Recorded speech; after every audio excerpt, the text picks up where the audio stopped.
Welcome to Corpse Club, the official podcast of dailydead.com. I'm one of your co-hosts, Jonathan James.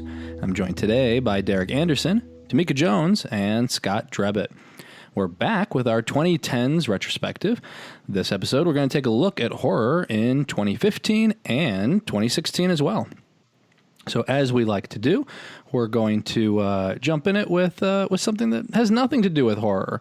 Instead of me going to, usually I'll go to like top pop culture moments, but as we start creeping closer to like now, we know a lot of this stuff. So I figured I was going to start with words that were added to the dictionary in 2015 because it's super exciting to me. And probably to nobody else. So for the year, chill. Yeah. So for the year that was 2015, we got officially WTF was added to the dictionary. I have no idea why it took so long, but the abbreviation made it. Same thing with NSFW. It's been around for more than 10 years, but it made into the dictionary in 2015. I get that one a lot. Jeggings made it in. So really? Yeah. Jeggings got in, but it took that long for NSFW to get in? Yep, but jeggings made it right in. Wow. So did photobomb. That officially became a word. What else that's fun? Twerk. There you go. Yeah, twerk made it in. Oh, yeah. So you know you've made it when you make it into the dictionary. So yeah, so that was those were the words that made it into 2015. 2015 was a huge year for pop culture. I mean, not just movies, which we're going to spend a lot of time talking about, but TVs, video games, streaming. You're going to see through this, or you experienced in 2015, unless you're just born today and listening to this episode, that 2015 was kind of where we started hitting the overload.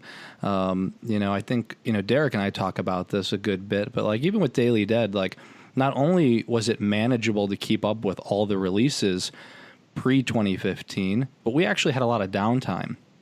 We're just like, we don't know what we're going to cover. Now it's pretty much just 24/7. Like there's so much is coming out that we can't cover it all. But yeah, Derek did some great work again before this episode, compiling the list of films, because if you search movies that came out in 2015, you're not going to get the full list. You're going to get movies that are listed as 2014 in Google because they premiered and nobody really saw them, except for, if you were at that screening. And then their wide releases were the year after. Or in some cases, Derek, as you pointed out, sometimes they're years after their festival premiere.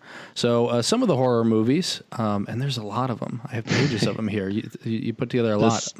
It's the biggest list. And I know I'm a little more thorough this time around, but still 2015 was when I think the genre hit a tipping point where it was just a ton of content, like you mentioned, but we just saw such a larger volume of horror, like theatrically and on VOD.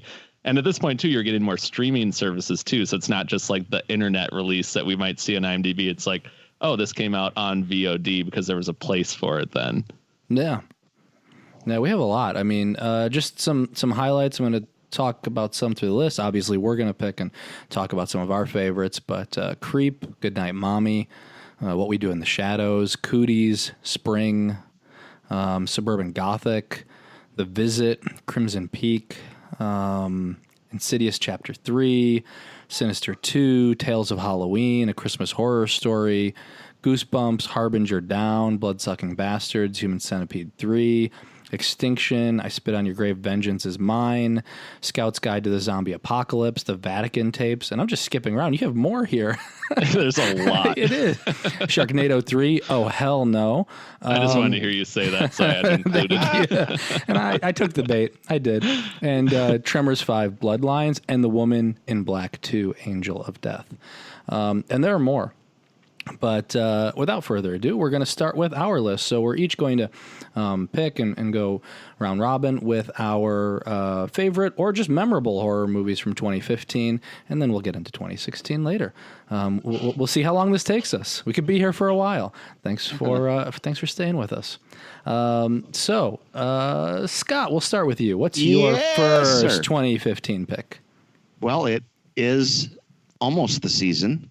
So my first pick is Michael Dougherty's Krampus, or Krampus, if you want to call it, which is not only a great creature movie, but it's also a great Christmas movie that you can throw on every season. The effects are terrific. The humor is really good. That's kind of a common trait between his previous flick and this one, Trick or Treat, is that really wonderful, dark sense of humor really permeates this one. And it's just the rewatchability factor on it is through the roof due to, a cast, that features Adam Scott, Toni Collette, David Koechner. I mean, it's terrific. And I'm all about those gingerbread ninjas. Oh, hell yes. Hell no. Oh, hell yes. I mean, this was one of those movies that when you saw it, like everybody knew like this was an instant classic. You're going to watch this every year. Like sometimes a movie just feels good. Like you're in the middle of something special. And that was Krampus. Yeah. I mean, this immediately was a yearly watch for me. We already started. It's already on my shelf, so we'll be playing. I have a Christmas horror movie shelf that gets filled.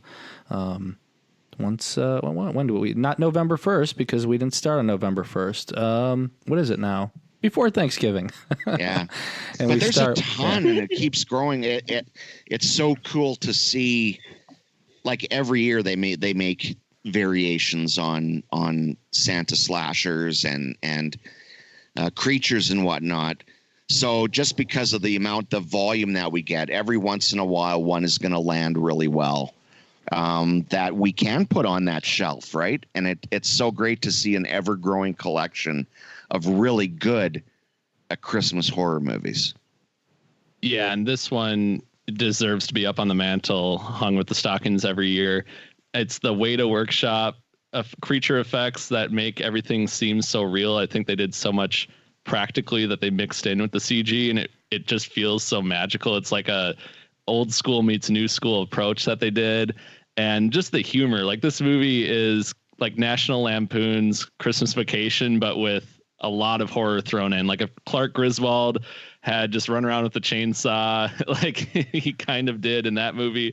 It's that type of atmosphere. And I'm always going to be so hard on myself. I missed out seeing this in theaters, and I was going to go see it, and then I literally like couldn't walk that weekend because I had, this might gross out some listeners, but I had these like this weird like sores on my feet that had to get frozen by a doctor to like get rid of them. And I think I got it from like I don't know where it came from, to be honest. I was probably in like a cabin fever situation. So I was hobbling around. I could not go see this in theaters. So I had to wait until it came out on Blu-ray because it wasn't really in theaters after the holiday season. And it is something that I think you can really watch with the whole family. I know there's some really kind of dark stuff in there, but like I think it's mostly good for the whole family. You can really watch this with your loved ones, and it's such a great stress reliever. Like the Family Guy Christmas episode where Lois just loses it, or Christmas Vacation, or A Christmas Story. Like any holiday movie where people just snap, I think is so cathartic, and this movie does that in spades. I think this would make a really great double feature with Gremlins. Yes, because I think they have a similar tone. Gremlins maybe gets a little bit goofier, but I think there's just that underlying current of darkness in both movies, even while it's smiling, that really, is really unique and works well. Yeah, and I think we were always waiting for like, oh yeah, definitely. Is it Tamika? Is it in your like annual watch? Is this close to your heart, as your horror loving heart as well? Okay, in true Tamika fashion, here we go. Not necessarily at first, and then over time I have warmed up to it, and now I really enjoy it. Yay! Woo! That was so upon repeat viewings, it got better. Like in your eyes, you enjoyed it more. Yes. I think maybe I just needed to be, maybe I was Krampus, maybe I wasn't in the Christmas mood, but I don't know. But yeah, I'm a believer now. Krampus is the friends we made along the way. Yes. And remember Yes. when this movie came out and there was like 10 other Krampus movies that came out around that time that were kind of like Krampus knockoffs? Krampus the Reckoning, Krampus the Yeah. Shopping. I actually saw one of those. I don't remember which one it was, but Christy was like, "Oh, let's try this other Krampus movie," and we watched it. And it was like Krampus the Reckoning or something like that, and we saw it. I don't remember most of it. Krampus the Oh, Quickening. God. I mean, it was one of those things where it's kind of like zombies, where everything related to it just took off. And I think, obviously, this is like the top of the pyramid when it comes to that stuff. And I think this was a lot like if you were waiting for a Trick or Treat 2, this was the thing that was like going to hold you over, because it was Michael Dougherty like bringing that same magic sense of horror to another holiday. And even if he never does a Trick or Treat 2, if he did like a third holiday, it'd be great, because we get like a holiday horror trilogy from him. But I think, as long as we have this and Trick or Treat, we're doing all right, though. You know what? Could be worse. You know why we don't fall for more of these Christmas movies? And it's not just Christmas movies. And permit me for one moment to hop on my little soapbox here. It's the god-awful cover art that you see on Amazon Prime and Netflix. And, as like hardcore horror fans, you better have some good cover art to get our attention at the start. Otherwise, we're going to shoot right by. Yeah, it's very visual based, especially with streaming services. Like, you got to get the attention. Yeah, you got to come up with good cover art. But speaking of good cover art, another Krampus movie that came out in 2015 was A Christmas Horror Story, which had that epic Krampus versus Santa Claus showdown on the cover. Yeah. And I really like A Christmas Horror Story. I think I do know that's one of your favorites. Yeah, I really enjoy it. I think the twist really threw me, and I think some results may vary with like a lot of anthologies. Some segments are stronger than others, and some are more like holiday themed than others. But I think overall, like the whole North Pole, like the elves being zombies, that really I thought was fun. So that's one I want to give a little shout out to. That it's kind of funny that we got those in the same year. Does that count as one of your picks? I mean, I think so. You're done, Derek. Yeah. We're Can't hijack this. We're on the clock here, man. Yeah, exactly. And it's Tamika's turn, not yours, Derek. On this now. So, Tamika, what do you got for us from 2015? I mean, I hate to shift us away from Christmas happiness, Christmas horror happiness. But I picked Unfriended. I feel like this movie, I didn't realize actually that people, for the most part, don't really like this movie. That was news to me, because at the time, I remember it doing well at the box office, and I remember like people talking about it online.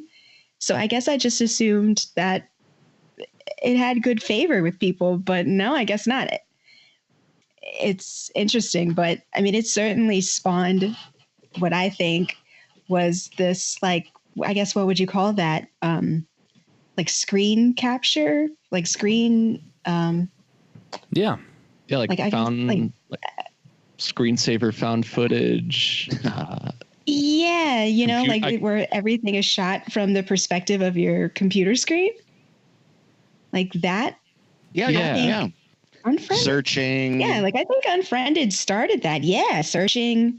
Oh yeah.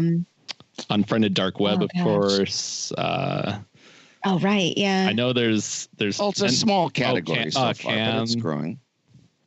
Yeah, Cam. Yeah. Oh yeah, true. That's your other pick, Derek? Cam. I think that's a couple of years down Derek's the road. done. Yeah. And Derek's out. Damn. You gotta tell me the rules of the game first. Hurtful. Yeah, but no, I mean, Unfriended did well enough to merit a sequel. So, I mean, I think it was fun. I think it goes back to what I was mentioning earlier. There were just so many releases. There's a lot of competition. So when you write your favorites list, I mean, or when you're comparing, Unfriended to some of these other movies that we're going to bring up, like, it just doesn't compare. But it doesn't mean that it's a bad movie by any means. For me, with Unfriended, it depended on the format in which I watched it as to how effective the movie was. The first time I saw it, excuse me, at home on the big TV watching it, it didn't quite play for me. And then, I mean, I didn't mind it, but then I watched it again on my laptop. And watching it on your laptop gives it a whole other dimension. It's like it's the format that is streamlined the best with the intent of the movie, that matches the intent of the movie. For me, anyway, I enjoyed it so much more just watching it on my laptop, because there's not that disconnect between the big screen and seeing computer on the big screen, as opposed to being a little more up close and personal on the very same equipment that they're using, you know? A little more immersive. Yeah, a little more. Yeah, for sure. That's just how it played for me anyway. So I ended up quite liking it the second time around, and I'm a big fan of the sequel as well. And this one, it has more of like a supernatural approach, but Dark Web, they took from, I haven't seen Dark Web, but I know it's a little more. It's not supernatural at all. Real world based. Yeah. But this one, therefore it's scarier. Interesting. Yeah. It is a little more plausible, but I think this definitely, like we mentioned some of the other films that take this filmmaking approach. I think this definitely opened the doors for that type of film even more in the back half of the decade. Even though I don't think it's necessarily the first movie to ever do this, I think it had that level of buzz and popularity where it wasn't necessarily Blair Witch levels for computer screen filming, but it certainly, I think, opened some doors for that level of creativity. And I remember strangely enough, I got a Skype message from Laura Barnes once. It was like this immersive marketing technique that they were doing for the film. So Laura Barnes just pops up on my Skype chat one day and is like trying to have a conversation with me. And I sent a reply, and I don't think I ever heard back, or maybe I was cursed forever or something happened.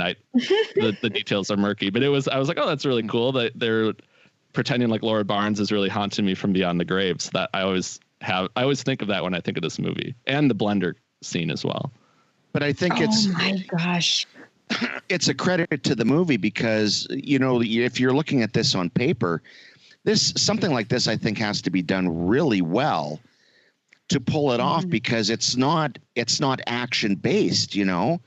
If you were watching a movie of two people texting each other, well, you have to make that material compelling in some way, and I think it's more challenging because it almost becomes a non-visual event, and it becomes, you know, a verbal exchange between all these different people. So it's focused on, it comes at it from a different angle, or an angle that's, I think, harder to carry out in terms of turning that into, you know, visceral excitement.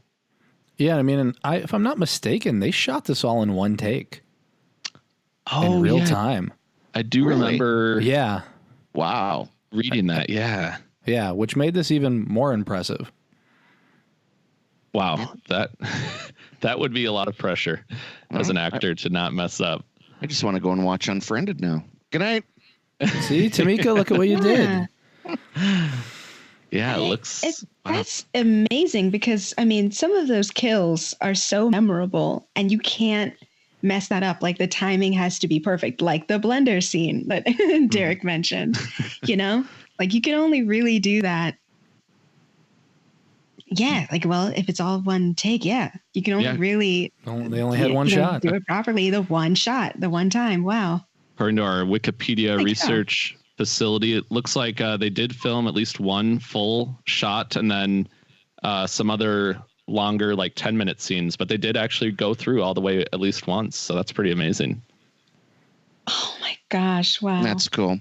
I just, you know what, I like the movie because in horror, it's rare for us to get a new wrinkle or see the material come from a new angle. And this one was obviously of necessity, you know, in the computer age. But to pull it off well is really hard, and they do. Yeah, good pick, Tamika. I mean, you had a good pick too, Scott. Yay. But Thanks. A really good pick. It's not a contest, Derek. Wow. It's not. If it was, Derek, you'd lose. Let's see how on I your do, and next then we'll pick. decide if it's a contest. Okay, Derek, you're up. Oh, speaking Hashtag of- horror. Yes, well, I did see that movie, although it's not one of my picks, but I will give a shout out. Yeah, don't talk about it, or it is your pick.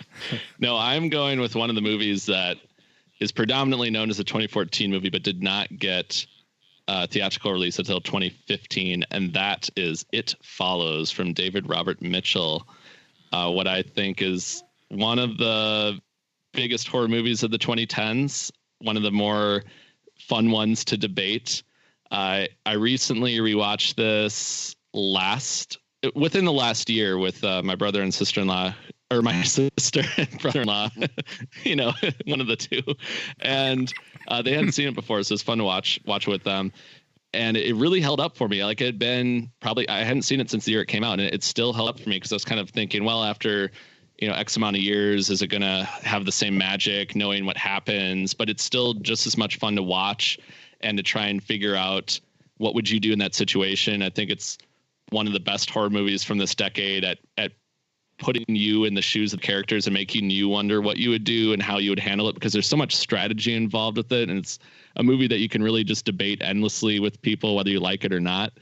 But overall, though, I just love it, though. I mean, the atmosphere, the music by Disaster Piece, I think is so good. I think it really makes the movie. But David Robert Mitchell coming into this, I think he had done one feature film before this, but this was his first horror movie. And it just felt like it paid homage to so many horror films and was yet such its own thing and brought so much freshness to the genre and this like excitement of a really cool new idea. And I think it's just, some of the imagery is so creepy too. There's some really good daylight horror in it. I mean, Midsummer kind of makes me think of daylight horror recently. And there's the naked man on the roof and things in the shadows. And I think it just plays with the environment so well. And it's like that no escape claustrophobia that makes you feel that is also very palpable. So this movie still remains one of my favorites of the decade, and I had to give it a shout out. And yes, that is one of my picks.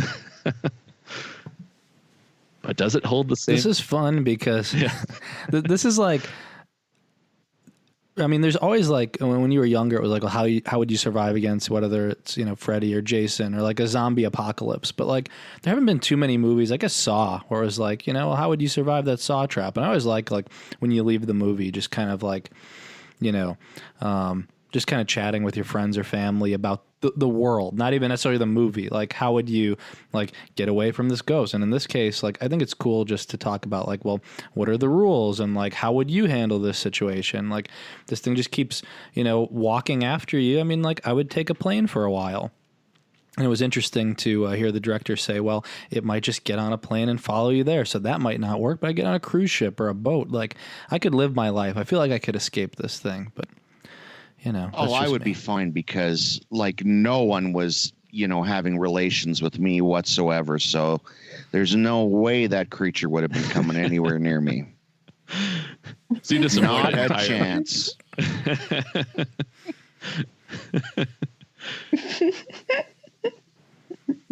How about you, Tamika? Where do you land on this one? No, I really enjoy It Follows. And I don't know. I always ask myself questions like that too. Like, how would I survive this? Like, over under. That's what I always say to people. Over under, like blah, blah, blah. So over under, I would, well, no one was really, I wasn't so lucky in that department either as a teenager. So I think I'd be okay.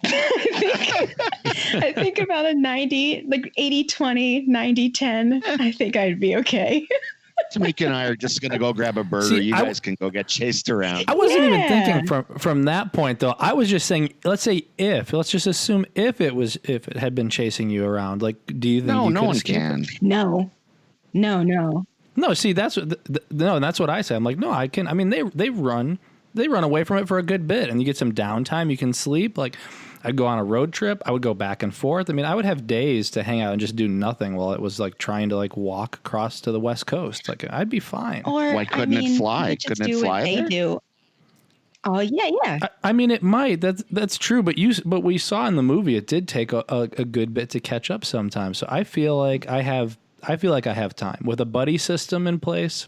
I feel like I could live a long The thing life. with the plane that you gotta be careful of is if it somehow catches up with you and gets on the plane, you're screwed unless you just go in the bathroom like the whole time. Yeah, so I'd probably skip that, but I mean I could even do the cruise ship because I could just like run around the cruise ship as it was sailing, like if it happened to get on the ship. I think I'd be okay. Yeah, and it's funny because it is a very polarizing yet buzzed about movie. Like it feels like this was one of the bigger buzzed about movies. Like, but we had some big ones like later on in the decade, but it really seemed like it was an event almost, and yet it still wasn't overly. I mean, it seemed like it was polarizing. You talk to people that either loved it or hated it. I know the person I went with, it was funny because she didn't really know anything about it going into it, and then I loved it, she didn't, and it was, but we can still like kind of debate it though. So it's kind of like one of those movies that even if you don't like it, you can talk about it and kind of put yourself in the shoes or not. If you, as we've learned, you can do it either way. I think it really got a lot of people because it was a very stylish movie, and yes, when a film has a lot of style like that, you tend to like. I think it's a style over substance kind of movie, which isn't to minimize the substance, but I don't think the whole rules they're a little too pliable, and they're not strict enough. But that's just in my world. So I enjoyed it really for the visuals and the sense of dread and style that he comes up with, more so than the story itself. And there's a weird timelessness with it too. Like I know David had things in there where it's at first it kind of seems like it's in the 80s, but then Olivia Liccardi's character, she's reading like a shell tablet, which doesn't really exist in our world. So it's this weird kind of mix of like futuristic and retro sensibilities, which I think was it kind of makes it this own like dream world, which is kind of cool. And I'll get lost in it every time. Wow. Or I mean, okay, you could just do. What do you got to me? Sorry. No, you go. I'm sorry. I was just gonna say, or we could just do what the characters do and pass it on to someone else, which is just really crummy. But I mean, It's kind of like The Ring, we're talking about survival. Yeah. Yeah. It's like, I love you, boo, but you got to watch this videotape, would you? Yeah, I mean, I would send you all the tapes for Christmas. I'd send you the VHS player. I'd send everything you need. Yeah. Just press play. Yep. You know what? I'd fly over and press play for you just to make sure. With one of those long back scratches, you don't have to get too close.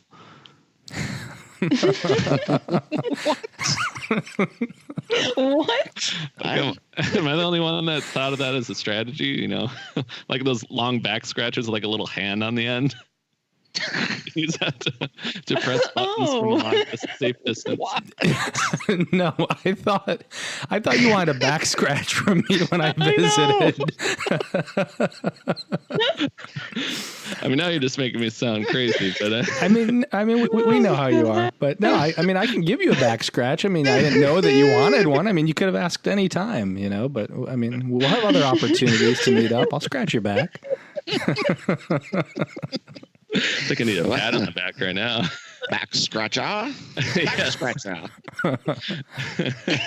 Yeah, I mean, that's what I was thinking of too, Scott. Yeah, I know it. Oh, good times. Okay, so before we go back around to our second pick of 2015, we're going to. You have to pick as well. Oh, we are really. I was gonna go right to it. I was gonna skip myself because my picks are not important. I always put myself at the end, but my movie is. So I'm glad you reminded me, Derek. My movie is The Final Girls, not to be confused with Final Girl, which came out at the same time. So I made sure I gave a list to somebody recently, which was like my 40 favorite movies of the last years. And so I had to make sure to put that because I knew when they were searching, they might be tempted, especially because it's the same year, to go with The Final Girl. But The Final Girls, it is a criminally underseen horror comedy. And it's got Taissa Farmiga, it's got Malin Ackerman. It is... it's a love letter to the 80s, to slashers, to comedies. I can't say enough good things about it. This was easily one of my favorite films of 2015. And, again, it was just one of those things where there's just so much coming out. I think this one really just kind of got lost in the shuffle. And we didn't see it, and again, too, a lot of our tastes now are being determined by what's on streaming and depending on what they put at the top of the page when you go to horror. And so find one item you're going to see. So it kind of got lost over the years. That being said, clearly it's found an audience. People love it. I love it. And I don't want to say a lot about this one because I feel like enough people haven't seen it that I just want to say, go watch it. It's on streaming. I don't know what services. I'm sure you can get it on Amazon Prime. But this movie plays really well every time I show it.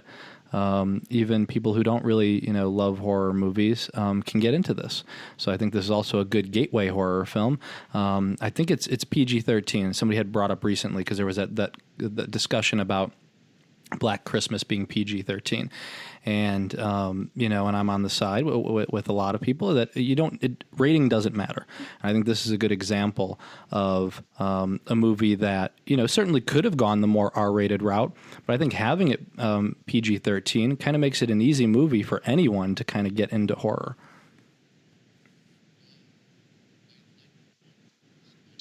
I like The Final Girls. I'm not in love with it, and that's just basically for the reason that you just said. If you're going to make a movie that is about slashers, I think you have to, not only parody it, but you have to be it as well. And I think because of the route that they went, you're not getting, the joke isn't playing as well as it should, for me anyway. Because it's a very clever concept and it's a very likable movie, but it would have turned from likable into great for me if they had actually come up with great gory kills in the tradition of, the great slashers of the 80s. But I like it. I'm one of the criminals because I have not seen this movie yet. Which is, I feel guilty of that because it's another one, Jonathan, that you recommended. It was huge when it came out. And for some reason, I just didn't get around to it that year. And I just never got back to it. And so I'm contributing to the underseenness of it.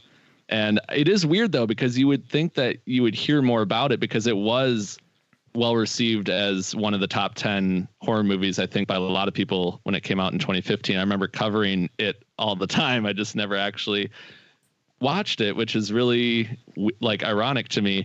But yeah, it's something I still need to see because I want to see what all the fuss is about. And I need to see it. And I think it's kind of funny too. The director, Todd Strauss Schulson, he actually directed that movie Isn't It Romantic, about people stuck in a romance movie.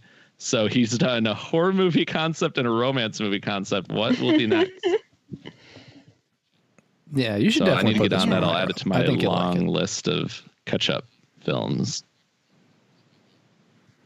Okay. Yeah. Oh, I still recommend it. I have those bitter me reservations about it.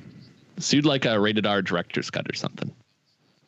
Yeah, I just think part of if you're going to make a joke about slashers, then you should also be a slasher. Fair. Thank you. I really, really love this movie. I totally get what you're saying, and I didn't really think about that before. There aren't really too many. There are kills in the movie. People do die, but I don't recall it being too gory. because I think it wanted to stay kind of light and kind of, stay in a, not parody, because it's certainly not parodying, but, like an homage. It wanted to stay there. But no, I love The Final Girls, and I was going to pick this movie. And it's okay, Jonathan, that you took it. It's totally okay, because I'm just happy somebody's, discussing it. But yeah. But you know what? Yeah, we can. You're totally right, though, Jonathan, when you also said it as a gateway film. So coming at it from that angle, there's not a single thing I think that they could do different to get a younger viewer, who's maybe not quite ready for, the early Friday the 13th or whatever, to kind of see what that subgenre is specifically about. And kind of get their feet wet a little bit. So coming from that angle, I like totally get it. Yeah, it's so Friday the 13th. I mean, even the killer Billy, his whole backstory and this the way he dresses. It's just so, oh God, it's such a good movie. Please watch it. Everyone listening, Derek. Oh, and I love the soundtrack. And I still, to this day, this is not hyperbole, I still listen to that soundtrack. It is so good from start to finish. Nice.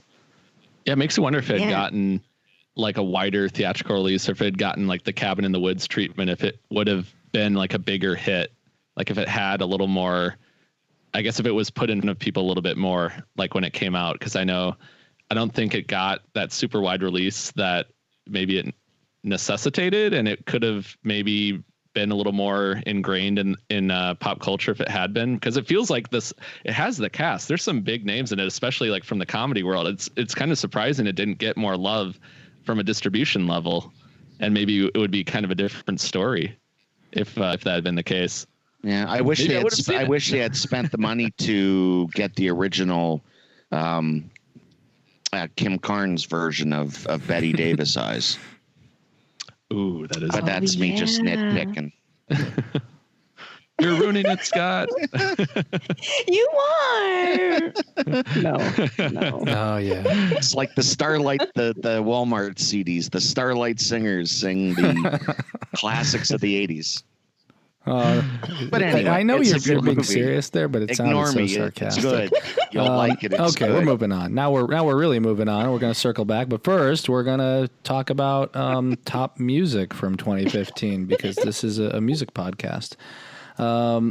It doesn't seem that long ago. So when we were doing it from 2010, I was like, oh, I forgot about that song. But now some of these songs are still on the radio, like Uptown Funk. That was the number one song of 2015. Ed Sheeran's Thinking Out Loud. Hey, what was that, Scott? Interesting.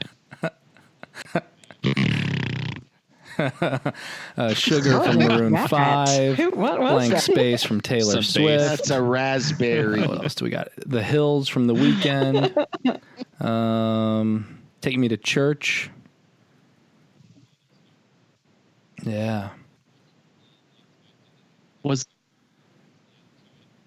There's an earworm. Wasn't Blank Space, didn't that have kind of a horror slant to it with the music video, if I'm remembering correctly? Or the whole kind of one take on the song that it could be about? Yeah, you're more up on your Taylor Swift psychotic than killer, or am I just completely imagining this? No, yeah, because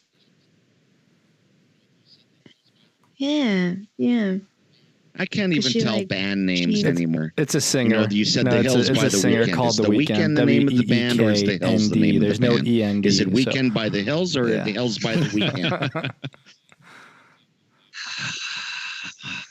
I'm dust. Oh yeah, spoilers. Derek, think about it last time that we think we're going to do this, but go back to another decade. We'll be anyway, rocking. We're talking about it now.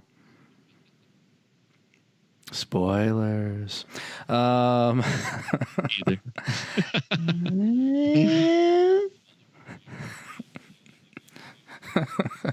like the guy that blabbed and they had to announce the Motley Crue reunion earlier than they wanted to. Okay. And and we had a crazy, it wasn't news, just right? the horror movies. There were all kinds of big genre movies.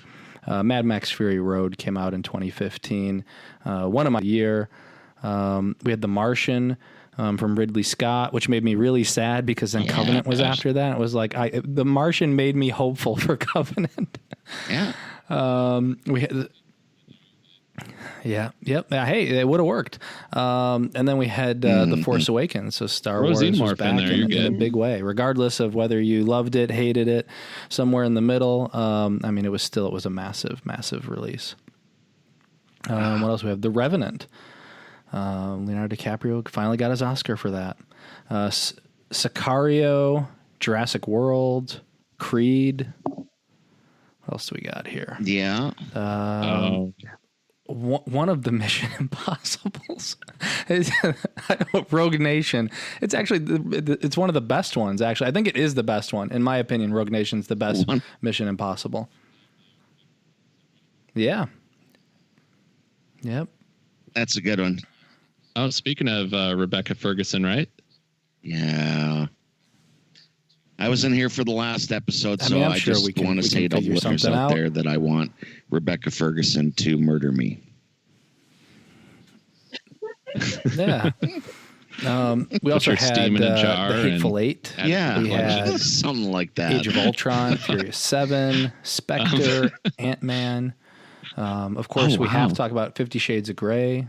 That was a big movie. Oh man, I could spend the rest of the podcast discussing how much I don't like that movie, but I don't care. We're gonna save it. You might have even heard me. We might have even talked about this. I feel like we did. There's a few. I mean, I love Roger Moore. We're getting. It's his Roger. It's his I love Roger Moore. My problem is that the movie starts off with Roger Moore, it middles as a Sean Connery movie, and it finishes with one of the crazier Pierce Brosnan movies, like some kind of haunted house. It was just like I just couldn't, like, from the same guy that directed Skyfall. So just totally like it was not what I was expecting. It was almost an anthology, and had they done it as an anthology, I would have been fine. Yeah, but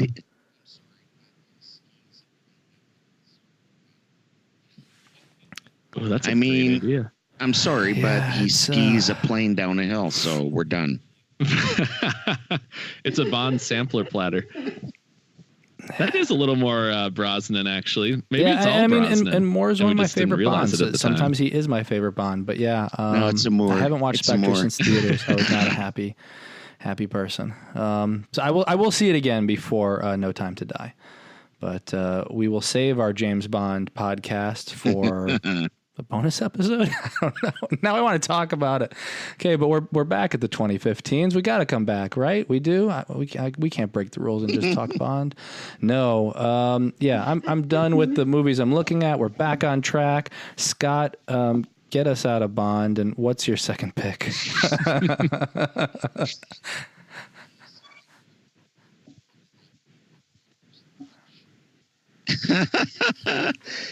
Something far removed from Bond, and that would be Robert Eggers' The Witch. I went opening weekend to this, and it was so packed I had to take a front row seat, which is the absolute horrible worst. And yet I was mesmerized for an hour and a half as this very focused, very insular tale unfolds at this kind of mesmerizing pace. It's a kind of movie that positively vibrates with its own energy and tone as you watch it. It just draws you in, and it's a totally immersive movie that just pulls you in, and once you have it, it doesn't let you go until that final, iconic shot of the witches around the fire. I just think, for a debut, it's not only for a debut is it out of this world, but even for a seasoned filmmaker, this would be, high on their list. I just think it's just beautifully told folk horror. And as you were describing this mesmerizing experience, I, with growing horror, realized that the movie was released in theaters in 2016. So it was technically, Derek, this is qualifies Derek. for We this trust episode, you. but I We just put a lot of realized faith that. in you. And then one time my is God. You did me listeners, dirty again. we did mention this on a previous episode, but Scott picked a movie and we had to cut it out completely, Cabin in the Woods, because it was the wrong year. And Derek and I realized at the same time. Scott talks about it the entire time, and then we just started laughing. We're like, sorry, Scott, we got to cut it out. No, we're not going to cut this out, though, Scott. You know, you own this. We're yeah. No. We're calling you out, Derek. No. Did it screen in Screw 2015? my Derek? Do reputation we have as any? a flawless person. Okay, yeah, that's fine. Yeah, so Scott, this will be your hybrid It movie. played at many festivals, and it just wasn't released theatrically until. Okay. But it's funny because it feels like it was 2015. It feels like it was 5 years since this was It's got that 2015 feel to it, you know? The thing is, I thought Derek had like something backpedal meaningful to out talk of about this. for the movie. Now Let me he's completely salvage derailed this. us here. The one thing I don't But double no. check. Right.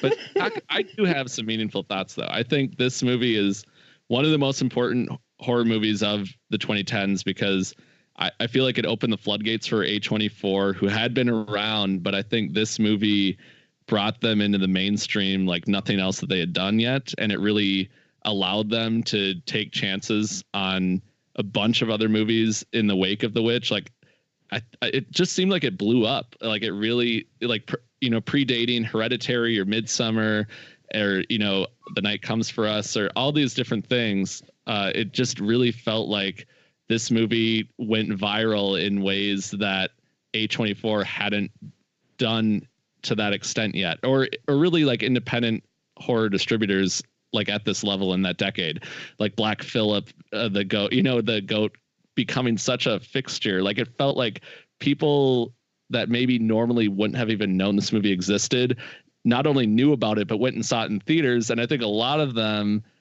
didn't get what they expected. So it was very polarizing in that way. But for people that kept an open mind and just went where the story took them, I think it was probably some of the most memorable theater going experiences for a lot of people in the 2010s. Tamika, what were you going to say? If I could speak for everyone. No. Yeah, I got to agree with that. I think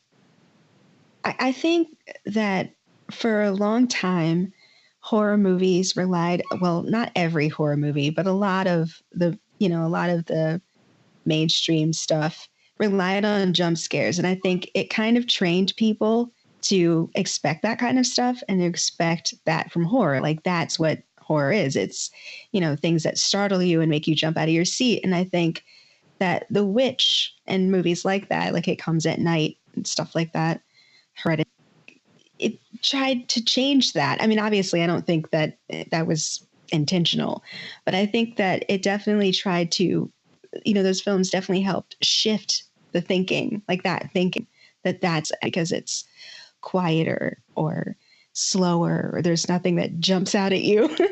It gives you a heart attack. But I love The Witch, and I agree. Like, I think that Black Phillip became a thing.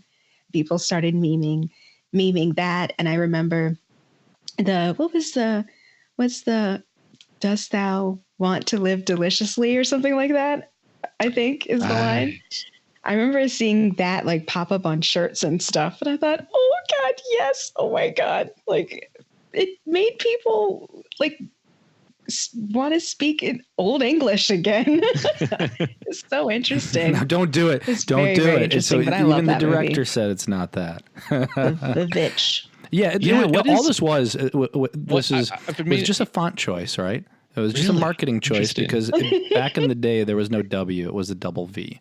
So that's how they spelled it. So then people started like that wasn't the intention of how you would write it out like on social media, even though that's more acceptable, but it's not the V-Vitch, which I have heard.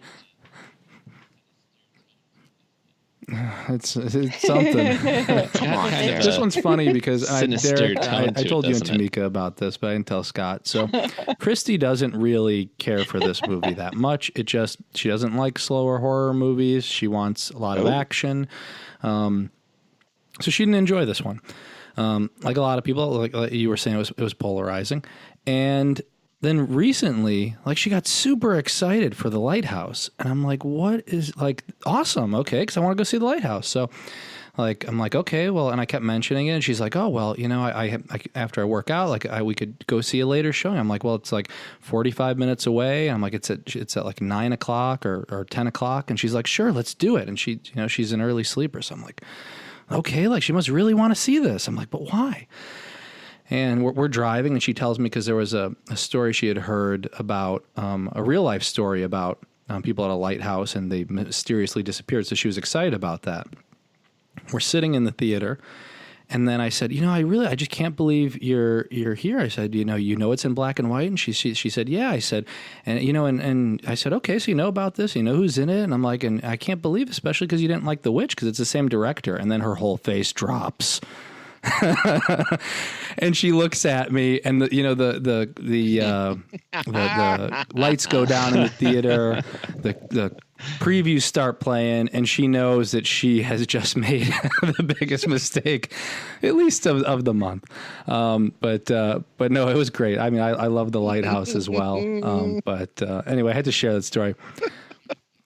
She liked it more than The Witch, is what she said. But she wanted more. Did she wanted to see more. I'm like, that's not how this type of movie works. I don't want to spoil it. But that's not how this type of movie works. It's like what you don't see. And she's like, no, but I wanted to see it. But anyway, she was a trooper. And anyway, so that was my side story, somewhat related to The Witch. But I wanted to share it with you, Scott, because we haven't talked in a little bit.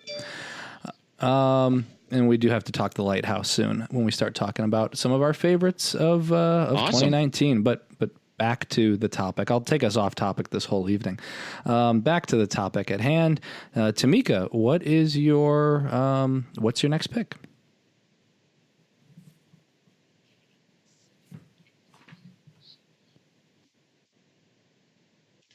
Okay, so it's called Ju-on: The Final Curse. And now I worked on this for a while today, so hopefully I nail it. But it was directed by That sounds good to me. Okiai Masayuki, I think. That I kept. I'm not always great at pronunciations, but it sounds good to me. Yay! Someone who mispronounces everything. Yeah, but it's interesting. Okay, so Ju-on, like, it's been around for a while. Like, I think there's 2 short films in the late 90s, and then the first Ju-on came out, I think, in like 2003. It's basically The Grudge. I think that's what it translates to. I think like grudge curse or curse grudge or something like that, but basically like The Grudge. But the final curse, okay, here we go. So there's 11 movies in the Ju-on franchise, okay? And the final curse follows the 10th installment, which I think is called like the beginnings of the end or something like that, which was a reboot. So it's completely different. Like, it's a completely different storyline from I mean, this is pretty standard horror fare. So I mean, they just any of this. You know, there's just not a lot of people. I think not a lot of people listening are probably aware of how many original Grudge films there are.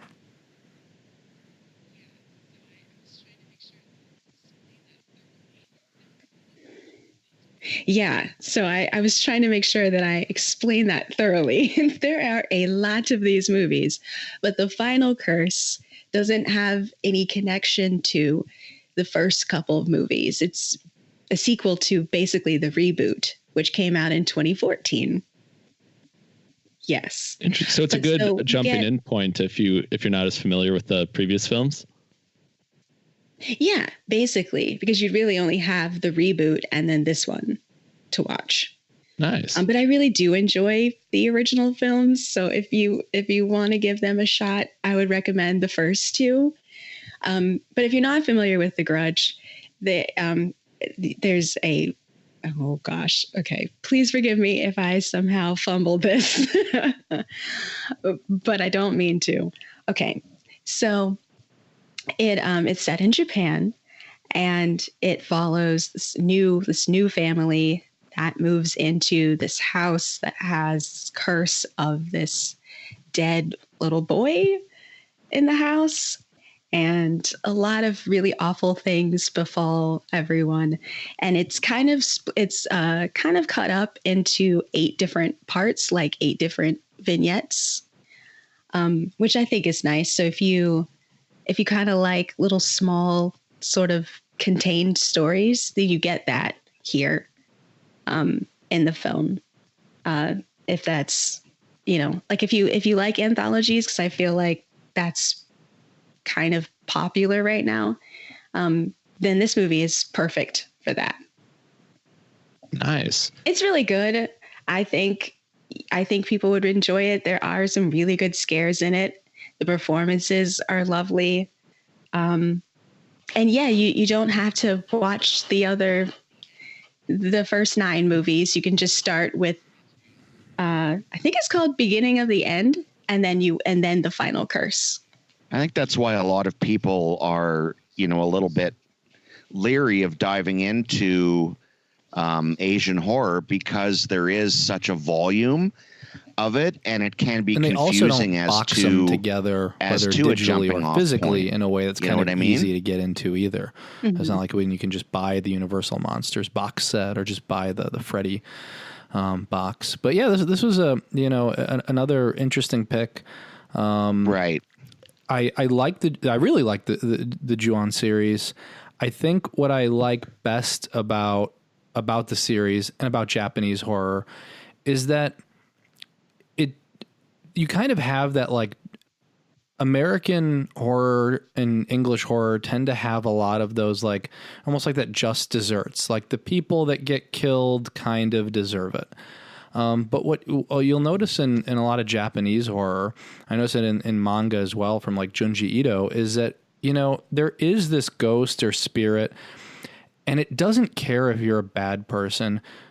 More specifically, like, it's okay corrupting you if you're a good person. So it's indiscriminate that way, and I think that actually makes it a little more terrifying.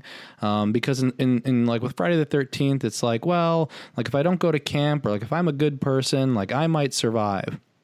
Which are some of the things that these, slashers will kind of push, that the, people who are quote unquote like sinning will be the first to get killed. But with Japanese horror, like, they don't care. They'll just go after anybody. You step into the house, you're dead.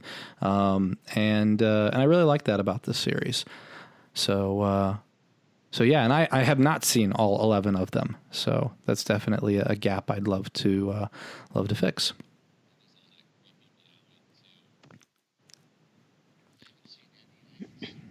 And there's all that creepy meowing too. I haven't seen any. I haven't seen any of the. I haven't seen any of the Ju-ons. Like I said, there's just so much. There's so much horror to take in, and it's almost like you have to dedicate, I don't know, a year if you wanted to catch up with all of the horror movies that have kind of slipped through your fingers. Hopefully, I'll make a concentrated effort to get on some Asian horror. And just like Arrow Video, I know released the Ringu, I think the first 3 Ringu movies in a collection. So I think people will hopefully start to do that more. And as we have a new Grudge movie coming out early next year, hopefully that will inspire some people to check out the source material, because it's something I'm definitely guilty of, is I need to broaden my borders when it comes to, expanding beyond the US for horror, because there's just so many great foreign films. And I have seen some foreign horror, but there's, like you said, Scott, there's just such a volume of it. And if you don't keep up with it, then before you know it, you have years worth of movies, and it's easy to kind of get lost in the shuffle. But thankfully, like streaming services like Shudder, they're giving dedicated categories to that type of film. So it gets movies in front of our eyeballs that we maybe usually wouldn't have. So I think it's getting better, but yeah, it definitely takes that extra effort that I need to take sometimes too, because there's just so much of it. No one's got Arrow money though. I mean, let's come on. Those are almost $50 a pop up here. Put it on your holiday wish list. You never know. Oh, I always just ask for gift cards to the place I buy from. Oh, Yep. there you go. What's the big shopping day in Canada around the holidays? Boxing Day. Boxing Day. It's the 26th of December. We'll just walk to your nearest Arrow video store and. But thanks to you guys, we get we get a ton of Black Friday stuff. No. I mean, there's so we hop on Black that Friday bandwagon. deals. Yeah. Oh, like stuff that didn't sell on Black Friday? No, we do Black Friday. Oh, okay. Like, and do they just send it all to Canada? And anything The stuff that didn't sell on Black Friday. Yeah, we get the leftovers. I don't know how that works. Ship them up to us. Say, here you go. That's it. Toys. That is it. Okay. Well, Santa Claus, of course. Moving on. Derek, what do you got for us? Krampus. Well, first I want to start with a correction on my part. I mentioned the night comes for us. I meant to say it comes at night. So if you're writing that correction letter, you can stop what you're doing and save the ink for something else. I'm sure I'll get many other letters anyway. But my second pick is one of my favorite movies of the 2010s, and there's really nothing quite like it, at least I think, and that is Bone Tomahawk from S. Craig Zahler. I really should have double checked that. You know who I'm talking about, folks. I mean, if you've been listening to now, Corpse what's a Club long tomahawk? enough, you know that Derek's Well, accent that's how will we kind of pronounce flip it. things occasionally. And yes, it's, I mean, you know. I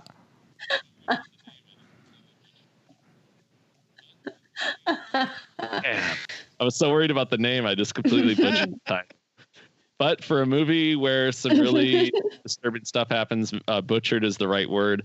I was actually rewatching this with my dad, who had not seen it before, and we're both big Western fans, and we've read like Louis L'Amour and Max Brand, and he read those books over the years. So it's the great thing, like rewatching this, and is that it feels like a Louis L'Amour book. It doesn't feel like Zahler's hitting you over the head with horror until that third act. I know there's some stuff in the beginning that's pretty ominous, but it's just such a great character piece. It's such a slow burn over the campfire kind of movie where you just really soak in the characters, and it's almost like a stage play that you're watching in a lot of ways.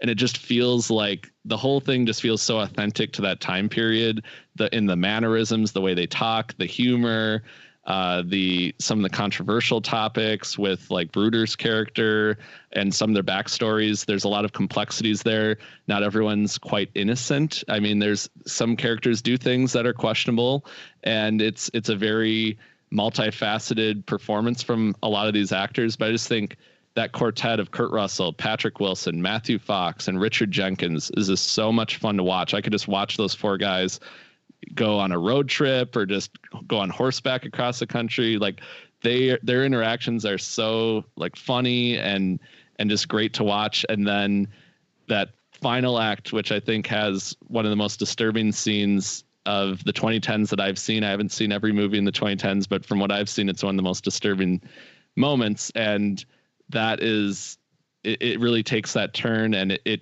takes all these characters that you really care about and puts them in the utmost place of peril.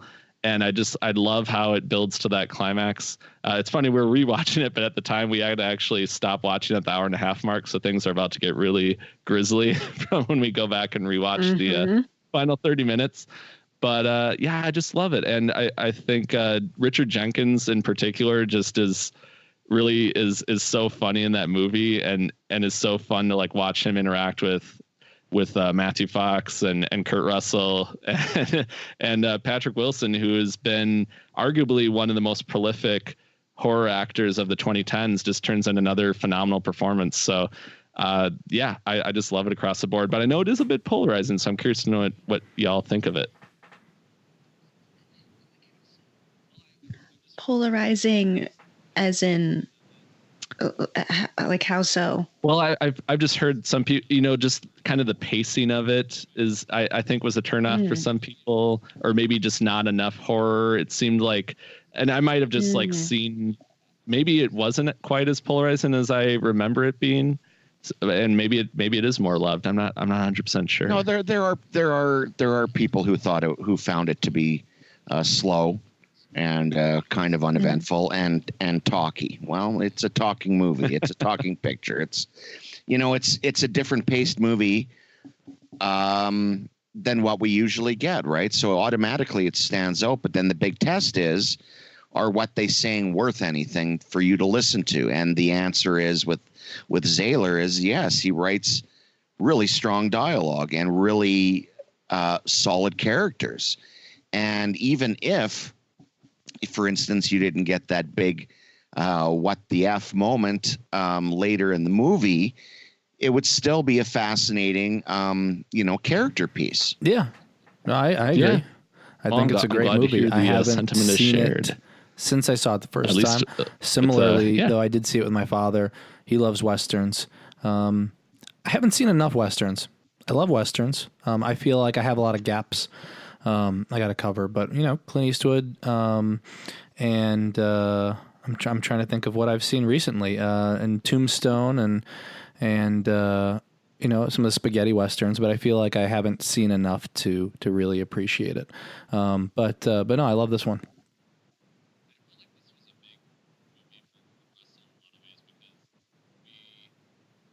And it felt like this was a big movie for Kurt Russell in a lot of ways, because we were starting to see him come back. Like he had just done, I think he had done Furious 7 that year, which was his first big movie in a while. And he had done Death Proof, and he had done just a couple of movies since then. But then 2015 came along, and he was in Furious 7, Bone Tomahawk, and The Hateful Eight all in the same year.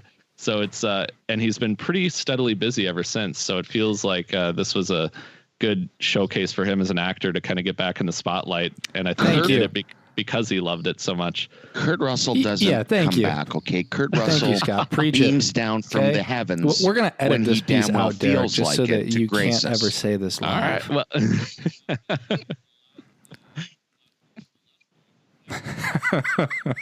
Well, now, I'm not saying he ever lost any of the luster. I'm just saying, like, we were overdue. It was us who were overdue for Russell. It was not time. When he deems us worthy, he comes back. Derek will never make that mistake again. Part, and he descends. That's right. Graces us with his presence once again.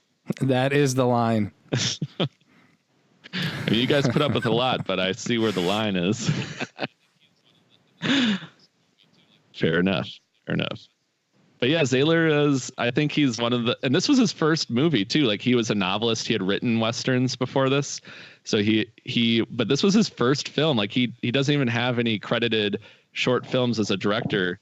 He just went right into it. He had co-written some stuff prior to this, but this was his feature length debut as a director, and I think it's pretty amazing when you think of it from that point of view. And then he's done Brawl in Cell Block 99 and Straight Across Concrete since then. So it's he's kind of one of those guys where you keep an eye out for him. And he's probably one of the more interesting filmmakers to come out of the 2010s, just as far as like a new voice and someone who doesn't really do things necessarily the way that the way that the industry is doing them, like you said, with the talky aspect of it. So yeah, I think it holds up well.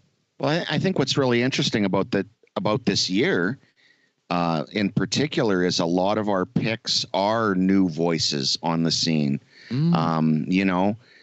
And that's really exciting to look at a year. And that was Egger's first movie. As you said, it was an early one for Mitchell.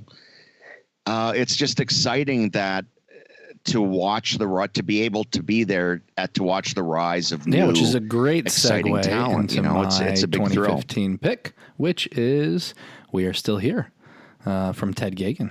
And so this was, I think this is honestly one of my favorite movies of the decade, but definitely one of my favorite movies of 2015. starring Barbara Crampton. It's got Larry Fessenden as well. And, I think this one it's a great story, a great haunted house story. But I think what takes it to the next level is the fact that it's kind of anchored by this grief and by that faces our main characters, and a wonderful performance from Barbara Crampton, and just a insane ending where they kind of unexpectedly take it to 11 for the fact that this was, kind of a really indie production. It has an incredible level of polish. And this is another one that I recommend regularly because even though you can watch it kind of everywhere, for your average movie watcher, they haven't seen this one because obviously it didn't. It did a small theatrical run and then went to streaming services.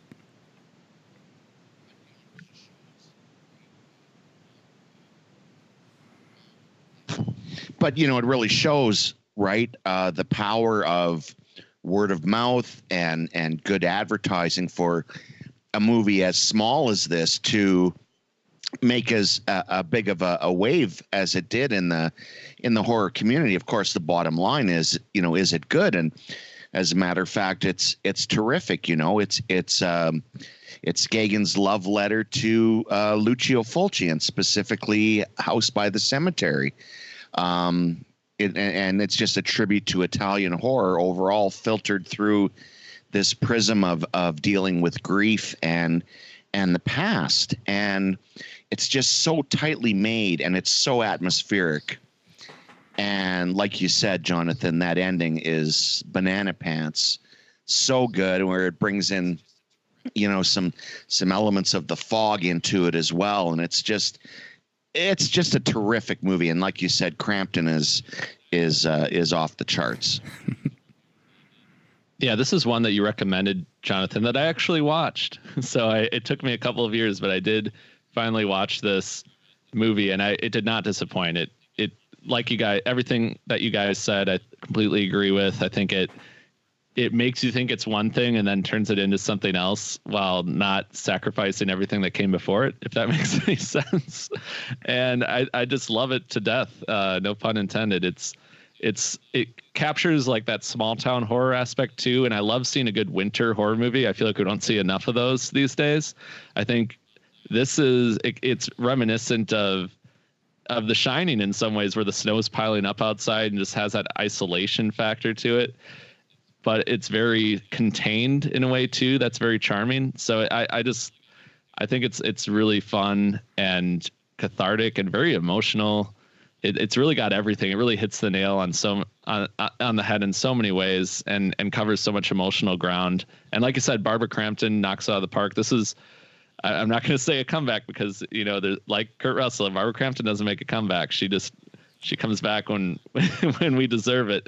And this was after You're Next. And I think this was another huge showcase of her talent. We got to see her do some great stuff in You're Next, which really, introduced her to maybe people that hadn't seen some of the films that she'd been in before, and made people go back and watch all these great movies. And then We Are Still Here came along, and Ted's Story just allowed her to do so many great things. And she just turned in one of the best performances of the year, and I think one of the best performances of the decade, really. So it's one of those movies where I think it's there's so much enthusiasm to it, where it just is great for repeat viewing as well.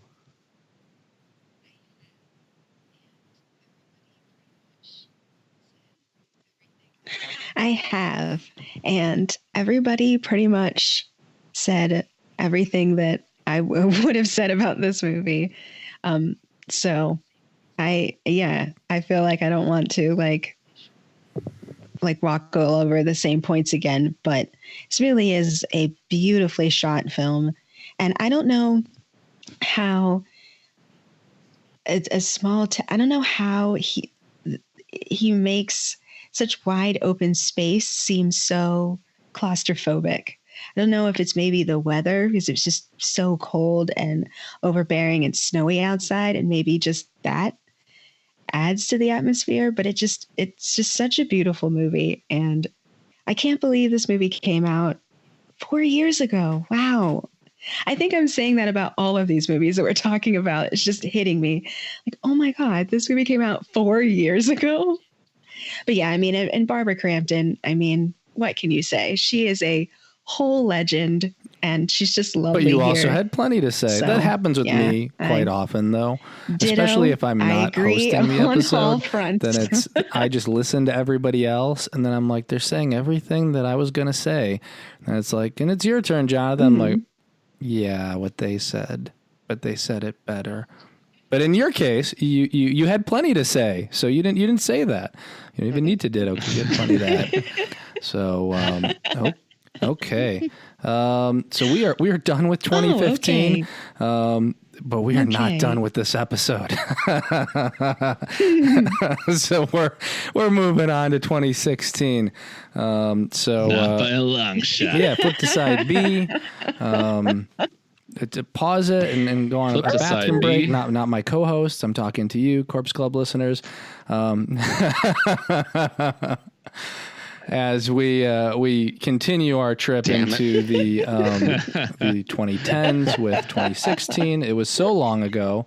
I don't even know how we're gonna remember any of this. And of course, because we have plenty of time to go on this episode, I'm going to talk about some of the new words that were added to the dictionary in 2016. Yeah. So in 2016, what words did we have? What got added to the dictionary? What do I like here? Don't die. Facepalm. Yeah, that got added to the dictionary. No, and it's hyphenated. Yeah, but it's didn't Really? get added Not then. until 2016. And That's like a 90s yeah, thing. and in some cases, what I see here, like they're like not just words, but twerk phrases got in before that. or new versions or new definitions of a word. So, for example, ghost is now to abruptly cut off all contact with someone. So that got added in 2016. And I don't have it yet, Yeah. but if it's not there yet, What it about will Netflix and chill? No. I mean, this was only a couple of years ago, Derek. Come on. It might have been the mail-in service at that point version, and then they got the Yeah. Yeah. Another one we had was humble brag. Netflix and chill. You just got to wait a couple days. Listicle. That disc to get there. Listicle. Yeah. So. Yeah. Okay. Oh yeah. Okay. Yeah. A Listicle, yeah. listicle. It is. I'm not Yeah. sure. If Language. So anyway, Isn't so that's language what I fun? got. Wow. Let's talk about movies. Let me go to Derek's list. You failed us once, but you gave us a nice list, Derek. So, and you spent a lot of time. You spent hours, as you told me. Yeah, you screwed Scott over, but you got a list of You a lot of screwed movies ours here in over, but 2016, go like ahead. pages of them. So 2016 was another great year for horror movies, and again, we go from a dozen or two releases to, like I said, pages of them, including Southbound, The Invitation, Baskin, Green Room, Bite, the remake of Martyrs, Under the Shadow. What else we got here?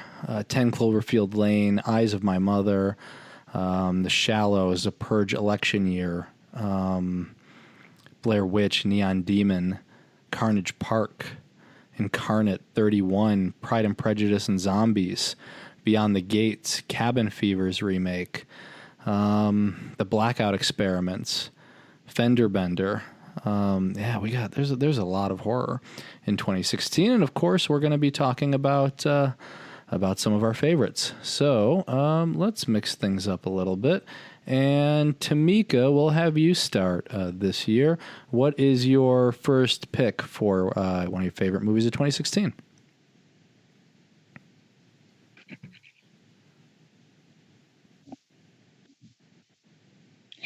Don't Breathe. So I completely, this movie came out of nowhere for me. I really didn't have good expectations or bad expectations. I just didn't really know what to make of it. And I absolutely love this movie. And I remember including it on my favorites for 2016. And what I loved the most about the movie is that it seems like we can, I don't know. Should we do spoilers? I mean, this isn't really a spoiler because it was in the quick trailer. Spoiler I warning. If you remember don't want to know anything about specifically, Don't Breathe, but does skip that ahead matter? 30 seconds. I think it. That's basically it. Tamika, you got 20 seconds. We got the time is the counters. Then don't listen. No.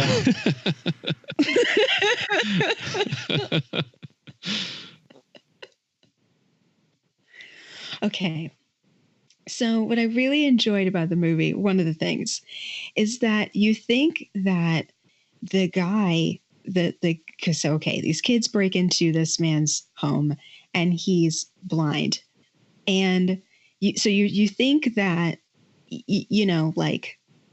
but the way the movie is sold, you're supposed to think that the guy is the bad one here, like is the villain, I guess, in quotes, quote unquote.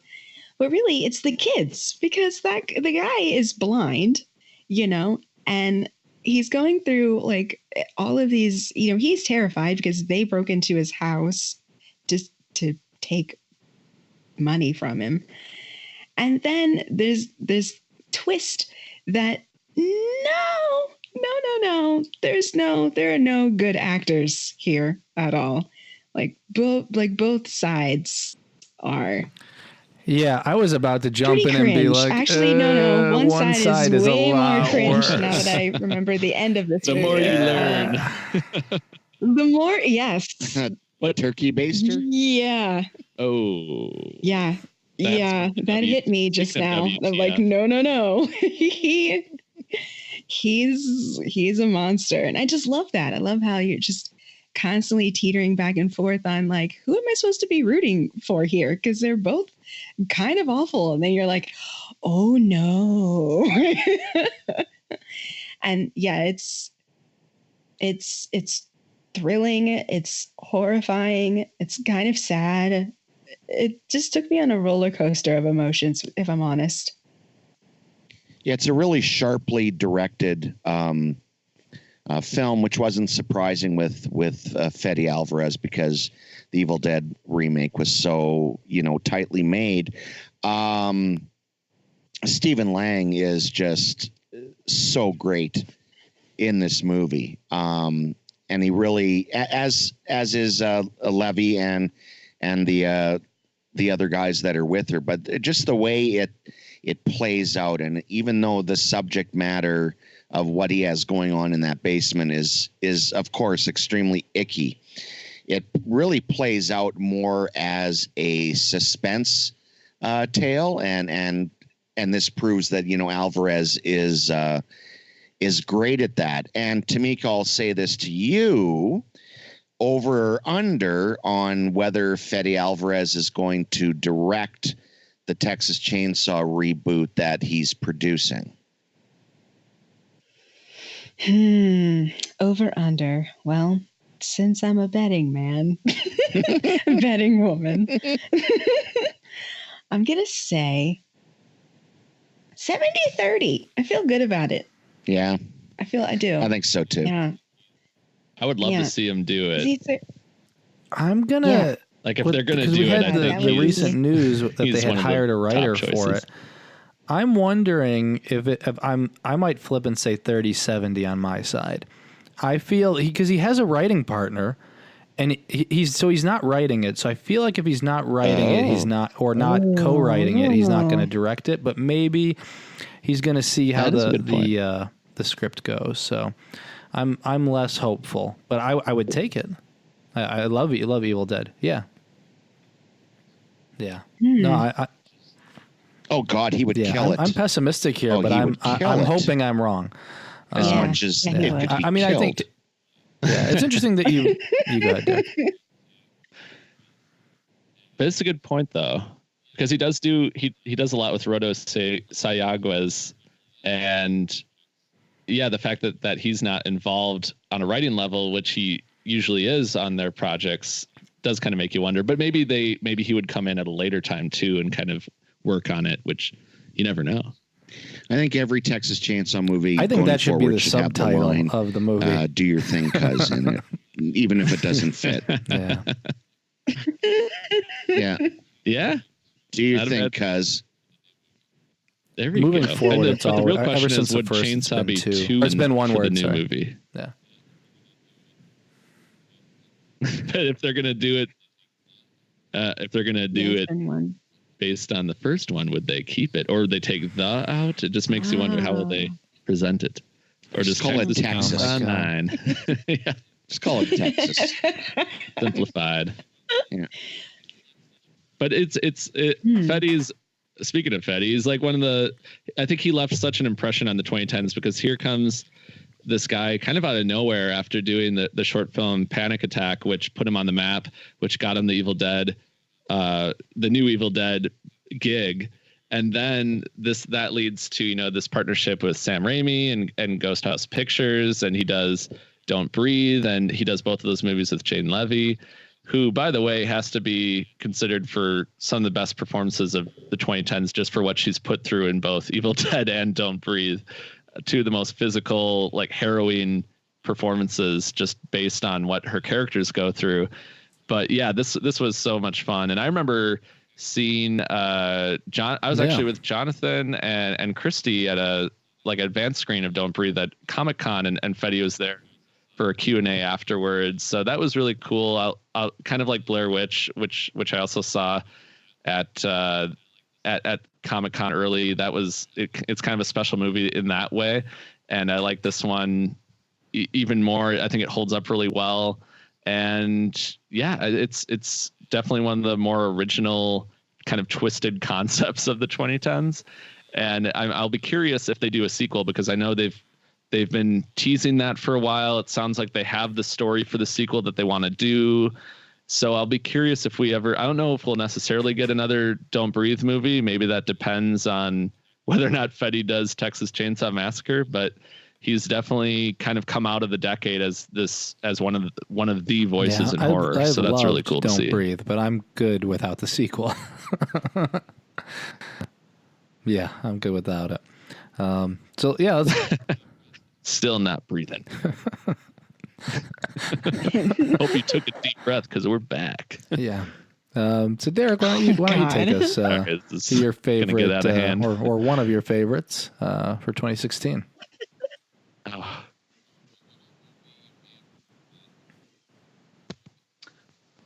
Well, it's a little movie. You may have heard of it, called The Conjuring 2. So, well, let me tell you, if you're not familiar with the Conjuring universe, it's these really small indie films. Well, I had to choose this movie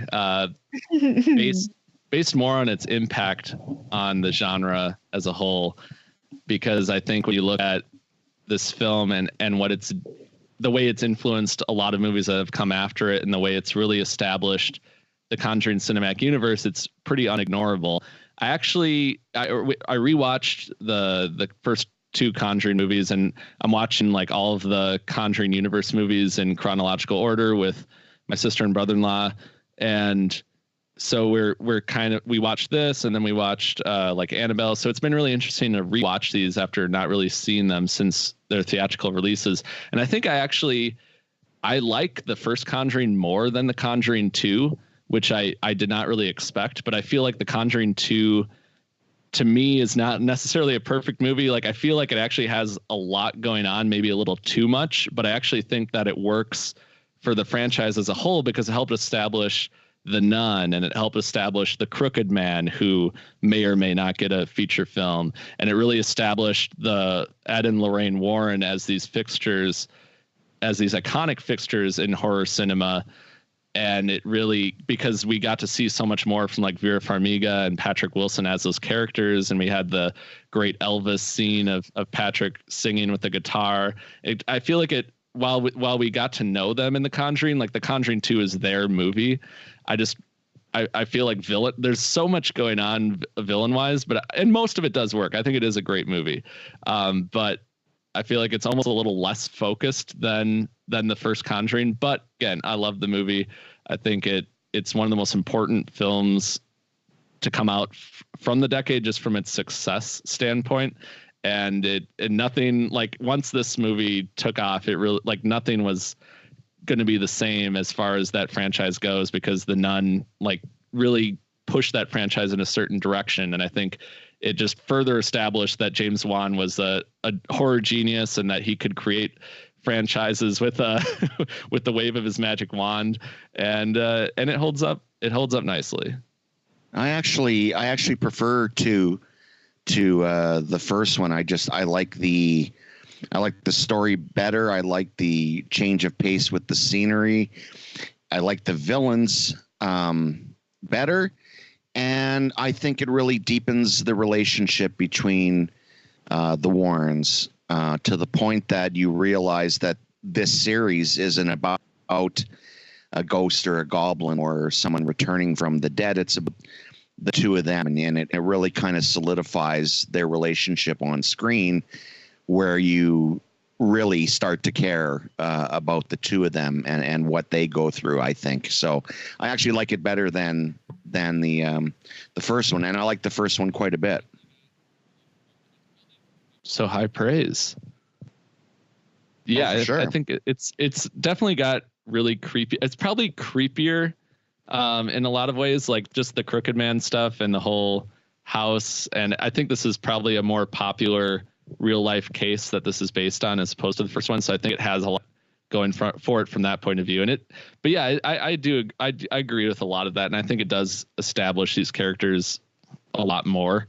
I guess I'm probably personally more creeped out by the first one, but yeah, and the first one has more like of Drew and the cop character, which I think adds a lot of comic relief.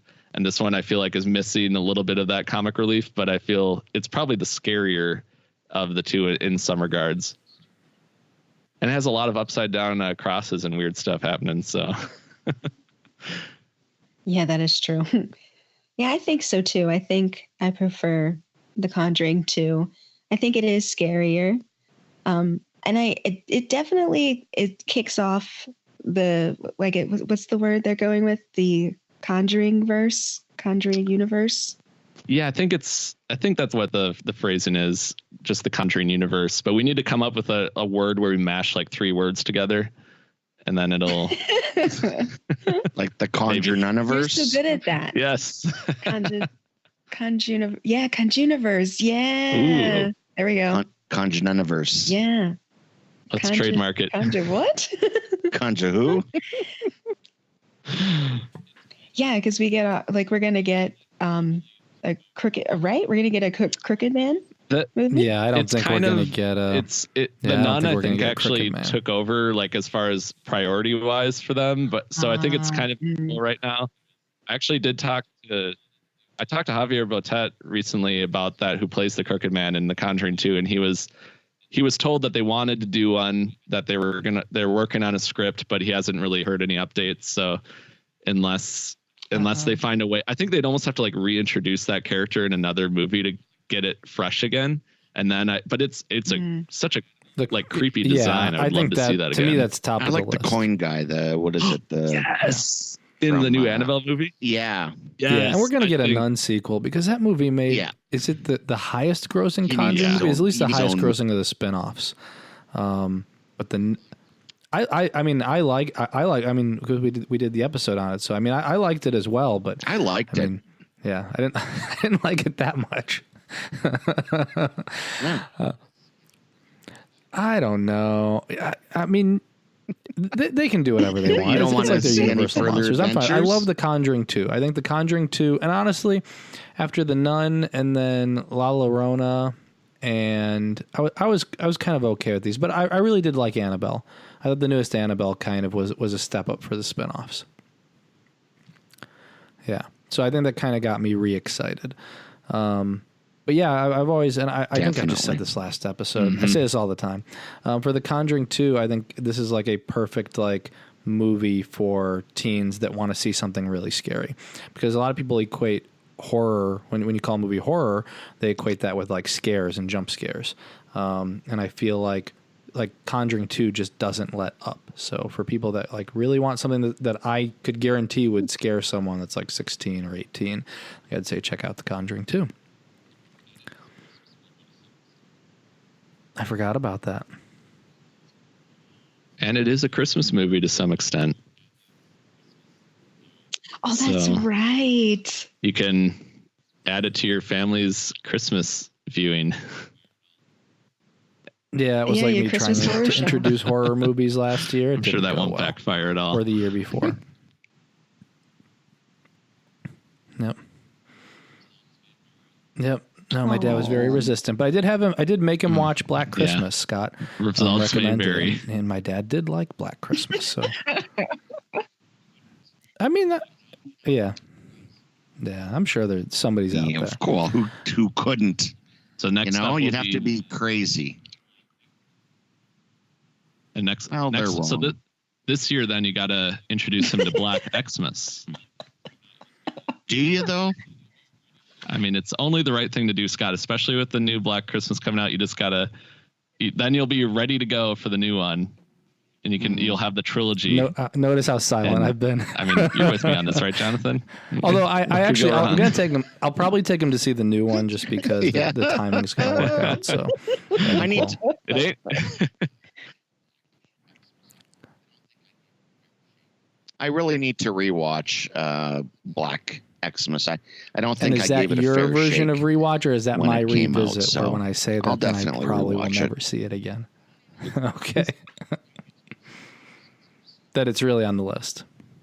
Yeah. No. I mean, I'm quite. It's been so long since I've seen it. I'm Yeah. quite curious where Well, I would Scott, sit with we'll it now. have So you, especially in light of We'll with the have new you one start with coming your out. So. 2016 pick. What's your first one?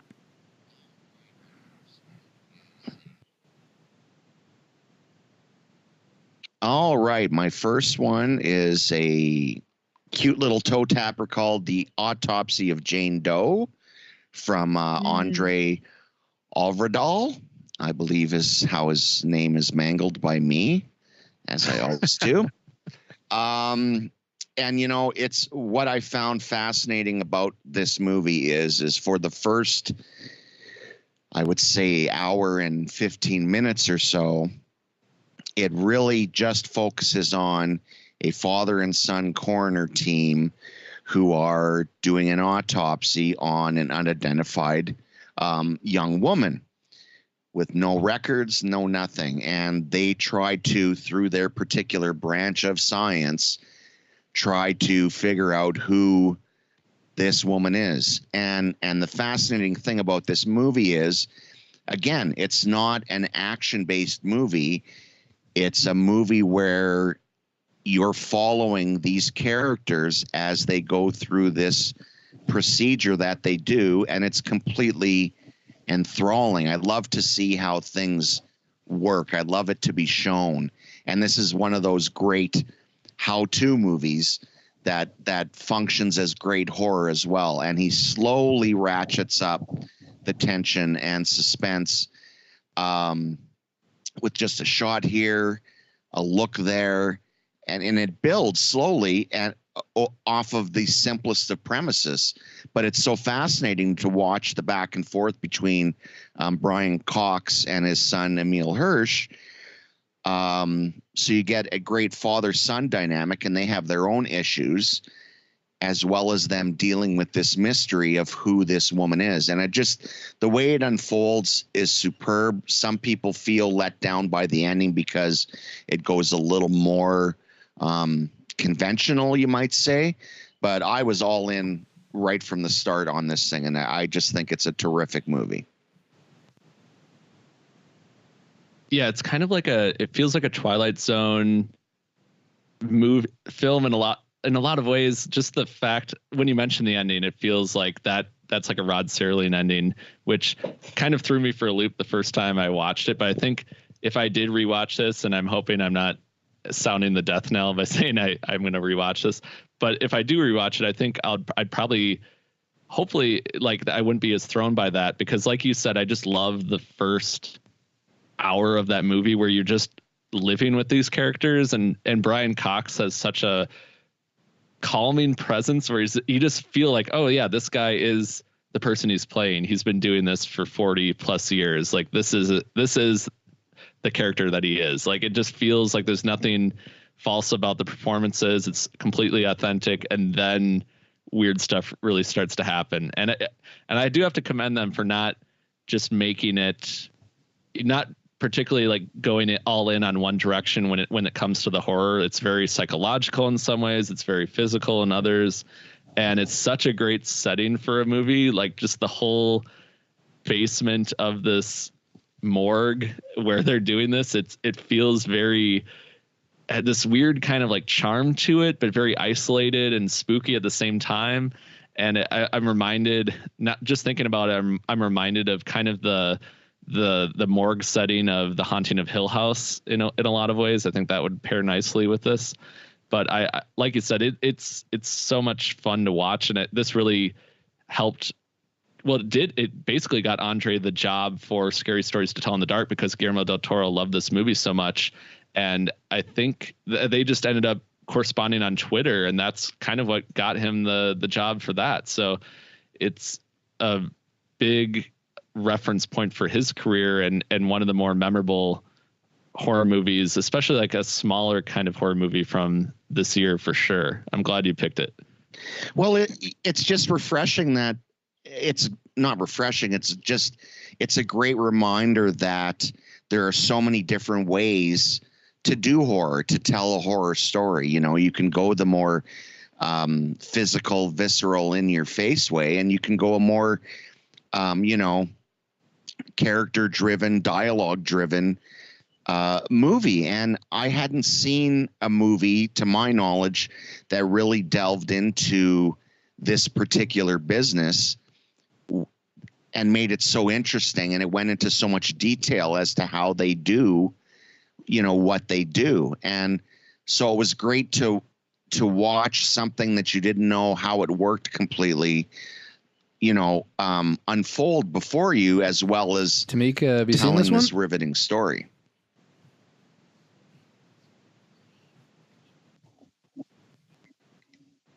Yes. And I mean, it's certainly, I imagine working with dead bodies has to be kind of creepy. Or maybe it's not, maybe it's just like, you get so used to it that it's just like, like making peanut butter and jelly sandwiches. And that's fair. That's fine too. But there's just something so innately creepy about working in a morgue, and you're by yourself in the basement, and there's that like one like flickering light, that like flicks on and off. And you keep like, I guess gaslighting yourself, like, no, everything is fine. Like, I'm just tired, or I didn't see that. And I just love how the film plays into all of that, like plays into your like fears that you might have, or like common fears that like a lot of people have. And it is just so intense and a slow burn. And I also really enjoy that as well. I think it was Scott that said that. Like I do enjoy a good slow burn as well. And Yeah. Again, I cannot believe this movie came out 3 years ago. I'm just going to end up saying this in my mind to every movie. Like, oh my God, this came out in 2016. Does it seem longer or shorter, like that it came out? Well, my sense of time is just all over the place. So it just feels like it came out last year. Yeah, we lost a couple of years. When I hear that it came out in 2016, I'm like, what? That was 3 years ago. Yeah, no, well, we're all aging, aren't we? Yeah. Oh, you didn't have to say that though, Scott. Well, it's true. I'm not saying we're all aging. Hurtful. That's life's real horror movie. Never. We're all characters. Never grow old. Never. I refuse. I mean, well, if you join the Lost yeah, Boys, if you have, if you have a way into either group, you just let me know, Derek. Or the True Not. That is true. That comes with. Okay. Oh God. Yeah. No, I do not want to join the True Not. I'll take the Lost Boys. I want a caravan for a little bit. I'll let you guys know how it party is. on the boardwalk than, yeah. Look, the caravan's good. Yeah. Killed a couple kids. I didn't like it. Yeah, send us a postcard, will you? I think Yeah.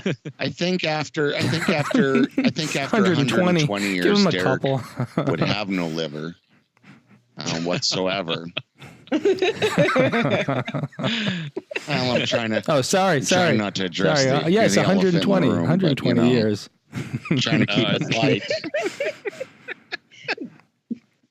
Yeah. That's very. No, that episode's 31. next. Is this an intervention? Yeah. You can tell Yeah, me you if got it a is. week. All right, so I have some. Yeah, 7 days.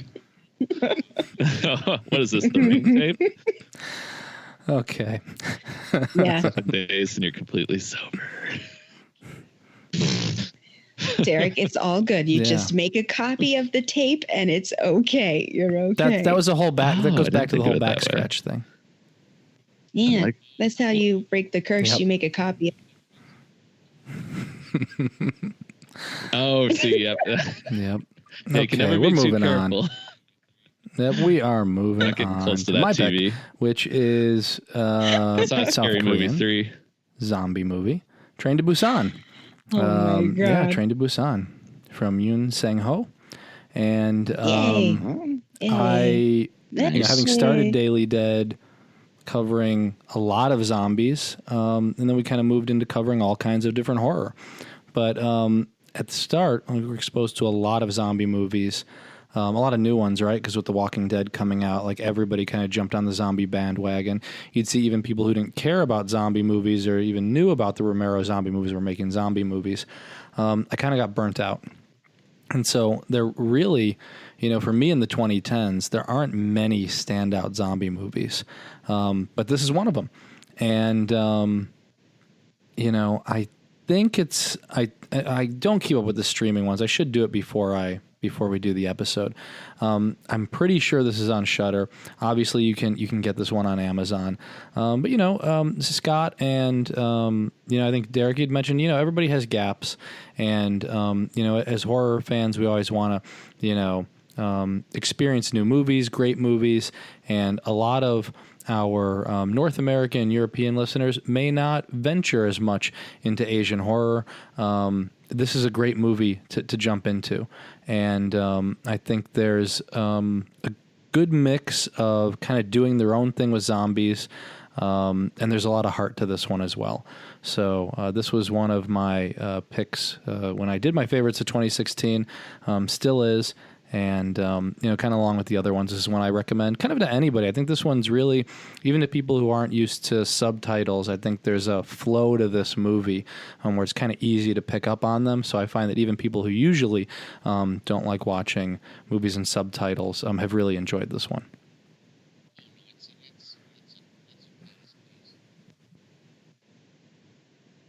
Oh no, it's a fast-paced movie with very likable characters. You're given a couple of great protagonists with the father, and I think it's the father and the daughter.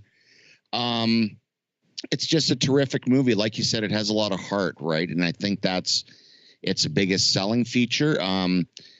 The zombie stuff is good, but I don't think it's like revolutionary in what they're doing with the zombies, but it's the way it's done, right? There's so much heart and feeling made into the movie, mixed with really top-notch craft and great effects and tight editing and pacing. It's a really fun movie that comes around at the end, and when you start to get emotional at the end, you realize that you've really started to care for these characters, and in a movie that's paced this way, that sometimes gets lost, but it doesn't with this movie. It has so much depth of emotion to it that's surprising that it's put into this kind of package. It's Snowpiercer with zombies, but without the cockroach cello. Yeah. And I love that it reminds me of that, because there is that kind of class division between the different train cars. It feels like once crap hits the fan, people react a certain way, and you're dealing with different approaches to this horrible problem. and it feels like it's very divided in that way, particularly kind of with the class of the train. But yeah, it's just relentless too. It's once it starts, it does not stop, and it's like a 2-hour movie, so that in itself is not an easy feat. And there's a lot of action in this. It's such a physical movie, and it's so claustrophobic with the zombies and how fast they turn and how they're kind of like the Dawn of the Dead remake zombies. It's very like Rage Virus from 28 Days Later. So just having that type of speed and aggression like in this tight space for so much of the movie is so much fun and harrowing to watch as a viewer. But then you also have like these great scenes like on the train platforms, and you have the baseball players, and there's just so many great side characters in that movie, a lot of them that don't survive, but it's so much fun to watch them all kind of deal with this problem. And a lot of them are just complete strangers in the stories, so it's really cool to see that how some people get along and others don't, and it just one-ups itself the whole movie. You know, it's interesting. It's interesting you say that about the side characters, because I don't think I've ever been so invested in side characters as I was in this movie.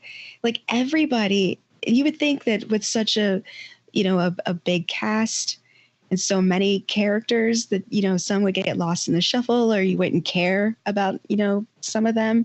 But I found myself caring about pretty much everyone, even the quote unquote bad people we see them do bad things. Like I was invested in their stories and what they were doing. And I found myself yelling at the screen, like, and like swearing. And I'm like, wow, okay. I didn't expect to get attached or to be attached to these characters this way. So that's really a testament to just how great this film is. And yeah, I mean, zombies, it's certainly nothing new, but I love the way they walk and like how they like respond to certain things. And yeah, they do. They kind of turn quickly and they just get angry and just start banging up against things, like their whole body up against like the train and each other. It's just so intense. It's, oh God, now I want to watch that right now. I know it's it's almost like an exhausting movie to watch in a way, because it is so physical. And yeah, then I haven't seen it. I never did see it, no, but they did unfortunately. like an animated prequel movie called Soul Station. Did anyone see that? Oh, No, I haven't yet either. And I know there was at one point, I don't know if it's still in the works, but there's going to be an American remake of the film with James Wan producing and Gary Dauberman writing the screenplay, but I don't think that's the case anymore. I would be, it's kind of like when the Raid was gonna have like an American remake and it just never quite happened. Or Housebound was gonna have an American remake. We haven't really, like, we used to see a lot of these English language remakes come out like in the early 2000s, but it seems like that's less the case now. And in a lot of ways it's because the original version is just so damn good. It's like, well, why even bother if you're going to have to try and do what they did? I'd rather almost see like a sequel in that universe. So what you're saying is the Warrens are taking a bullet train to Busan. Yes. Oh, and they have Annabelle with them in their luggage. And she has to help them. The entity possessing Annabelle has to. That's their secret weapon. See? Oh my gosh, Scott, you genius. No. Annabelle's like, I got this one. They don't know what they messed with the wrong train car. Oh my God. Or you do a Don't Breathe sequel, but this time they're breaking into the occult museum and they don't know what they're getting into. I got to pull us out of this. Oh my God. We're going to circle back, but I can smell the lawsuit. Listeners, you've been with us for a while. Yeah. We're going to treat you to top songs of 2016, because nothing says horror like going back 3 whole years and seeing what songs were big. 2016. Like this played so much better in like 2010. I'm like, I don't remember that anymore. Now I'm like, oh. We had, and I'm still going to do it. I'm still going with this bit. We have Justin Bieber's Love Yourself and Sorry. Those are the 2 biggest songs of 2016. We have Work from Rihanna featuring Drake. Stressed Out from 21 Pilots. That's a good one. Oh, that's such hate. Oh, So am I. I can't stand I'll it. have words, Scott. Oh. Hello Oh, from boy. Adele. I think that was Get off my one of the lawn. biggest things of the year. I don't care if that was only the 7th biggest song. That was everywhere. That's a I mean, good I liked Skyfall. I don't like That should have whatever been the the Spectre Skyfall song song. was. I don't remember it. No, that one was okay. That one was okay too. Hello? Yeah, I didn't like as we're going back to. I didn't like the Quantum of Solace Or on the should have song been the with Spectre Alicia song then. Keys and Jack White. That one we could swap. It out. was Sam Smith, I think. We are. It's easy for me to switch to this. Basically, yeah, you bring that up, I'm going to start talking. We're back to Bond again. Cheap Thrills from Sia with Sean Paul. We can't forget Sean Paul. You don't know what that is? But okay. Okay.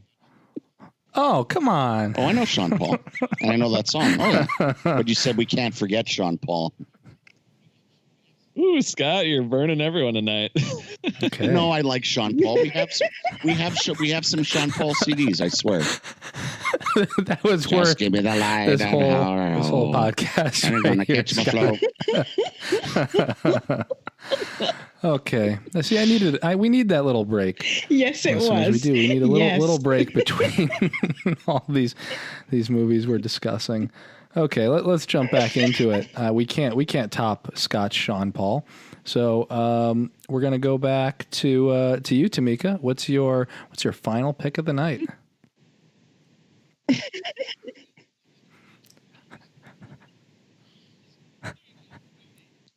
I'm so thrown off by Lord have mercy. so thrown off by Scott's Sean I know Paul what that it like is. I completely for a second I forgot what my second pick was.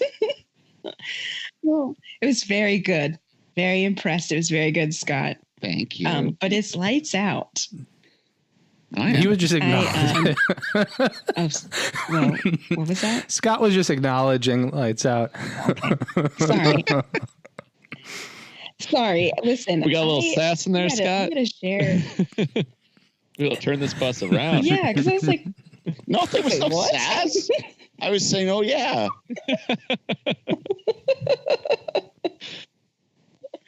it's okay. It's okay.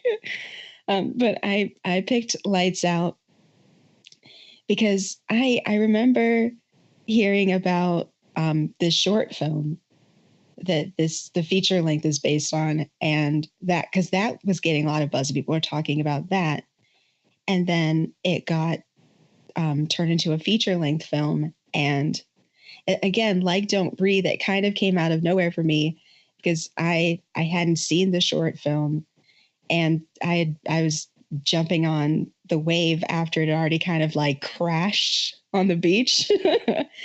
And I know it's not as eloquent as you, Scotty. You're a master of words, but I thought you would appreciate that. It's beautiful. My little thank you. Yay. But yeah, so I came in on the Lights Out wave kind of after the fact. I think the movie had been out for a few weeks and I loved it. And especially that first like couple minutes, which I heard was in the short film, that creeped me out on a deep level. And I'm not even someone who believes in the supernatural, but that got me. And the turning the light on and off and the entity like approaching you when it's dark and then it stops when we turn on the light. That just, I don't know why, but that got me. And it did. It gave me nightmares for a while, if I'm honest. And that's kind of unusual for me to be that deeply creeped out. So that's why I definitely had to pick Lights Out. Yeah, definitely, picks on that basic fear of the dark and plays with it really well. I also really like the relationship between the sister and her younger brother and the mom, and that kind of nucleus that they have. I thought that David Sandberg was wise to make sure that the characters were strong enough as well, so it wasn't just a series of really well executed jump scares. It's a clever concept, and I think it's carried out very well. He showed himself right from the start, for me anyway, that he was a very muscular director and could really tell a simple story well. And I think he really did it. With this one, I'm one of those people that I'm not too crazy about the ending, even though I've, kind of made my peace with it. But I really dug Lights Out. And it's that great Hollywood story of someone making a short film and then getting discovered and getting the opportunity to basically have like the keys to the candy store, where David F. Sandberg and his wife, they make this short film, like you said, and then it goes viral, which we are starting to see that more and more often in the 2010s, kind of just this new kind of platform for filmmakers. And then from that, he gets to end up working with James Wan, and then that leads to Annabelle Creation and Shazam. So it's like just getting your camera out and making a movie in your house can lead to you directing a DC film like 5 years later. It's such a cool story. And this also happened with Michael Chavez, who is directing The Conjuring 3 and directed The Curse of La Llorona. He had directed a short film that, got some attention. They gave him a shot, and now he's directing one of the biggest horror properties in history. So it's so cool from that standpoint, and just the backstory of it all. And such a simple but brilliant concept. And they really play with the shadows, obviously, but also they incorporate that mental health aspect, which is really interesting. And I think the family dynamic works really well. So it's one of those movies where you almost wonder. I almost thought we would get a sequel from that at some point, which I don't know if we really will anymore. But it felt like it could have been the start of its own kind of Conjuring verse, but it is a little more like, how much can you do with that premise? But the fact that you got to make a feature version is pretty remarkable. I had a lot of fun with it. I honestly Sandberg don't remember breaking through every that way. bit of it. The movie is fuzzy. What I do remember is that, or what I do take away from it, is that he was able to take, what may have been one good scare in another movie, and he could replicate it without it feeling like it was just a copy or diminishing the scare. He was able to execute it kind of again and again and again throughout the movie in a way that that made it fun. This for me is kind of like one of those haunted attraction movies. I liked taking people to it to see how they would react, specifically my family. So yeah, this was a good one. I have some good memories about this one. And let's move right on. Derek, you are up. What's your final pick?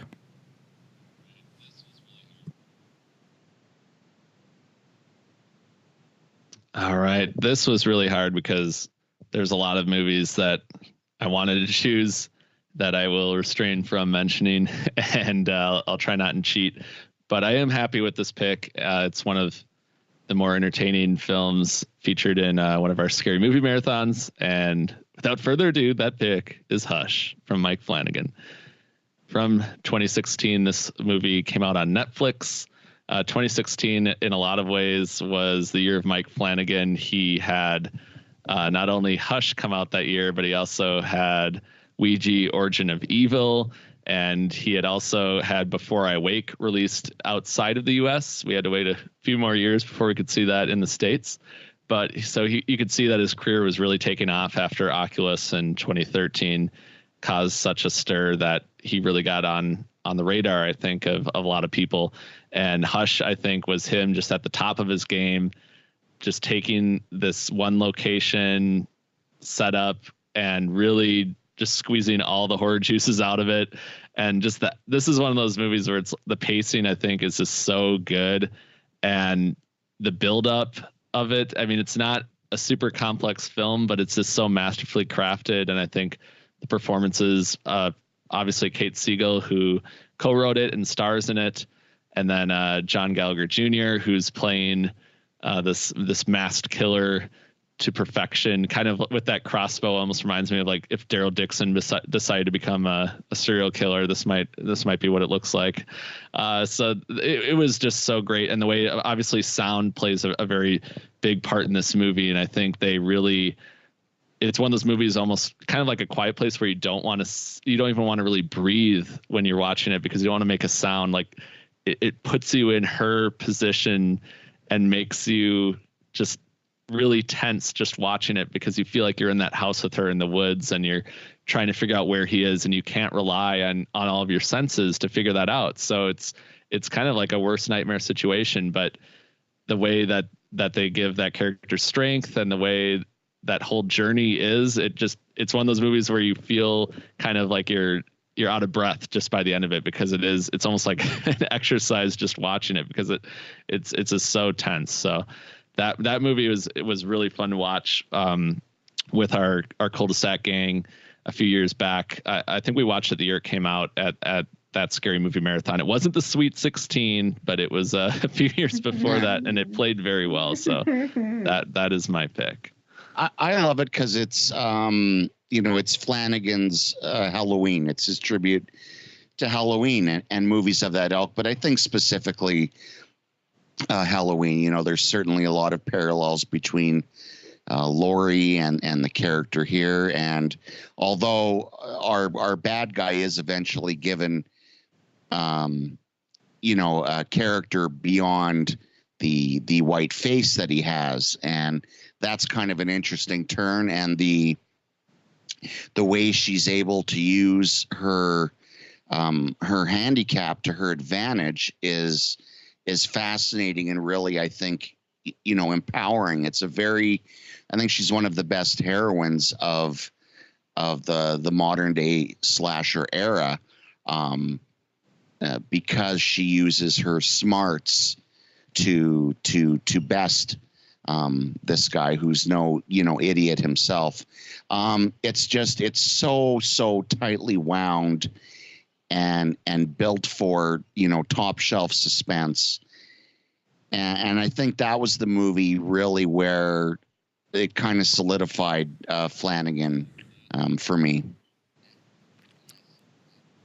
I'm surprised nobody's used that yet. After that. You should trademark it. Yes, a Flanafan. Flanafan. I'll bring it up to him when I bring up the Beverly Hills Ninja reference from Dr. Sleep with the astral projection. Or a Fanagan. Ooh, yeah, that probably makes a little more sense. All right, let's make the t-shirts. I'll start printing them. You're giving away so many gems for free. You gotta keep some for yourself. When will I learn? I know. Yeah, I gotta be careful. So Tamika, what I say, that means and, that you're saving all your best it. material and you've written it down. Yeah. I'll take that laugh as a yes. Yeah. Yes, I knew it. Yes, I'm copywriting all kinds of things. Trademarking all sorts of things. Yeah, although I don't know. Yeah. Well, Halloween, was that? You're giving it all away, Derek. Yeah. Yeah. No, okay. Never mind. So we're gonna move on to Scott. Scott, your last 2016 pick is.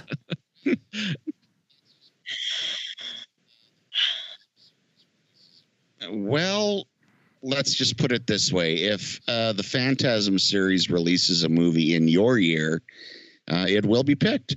So 2016 brought us, probably the last Phantasm movie called Ravager, 18 years after Part 4, Oblivion.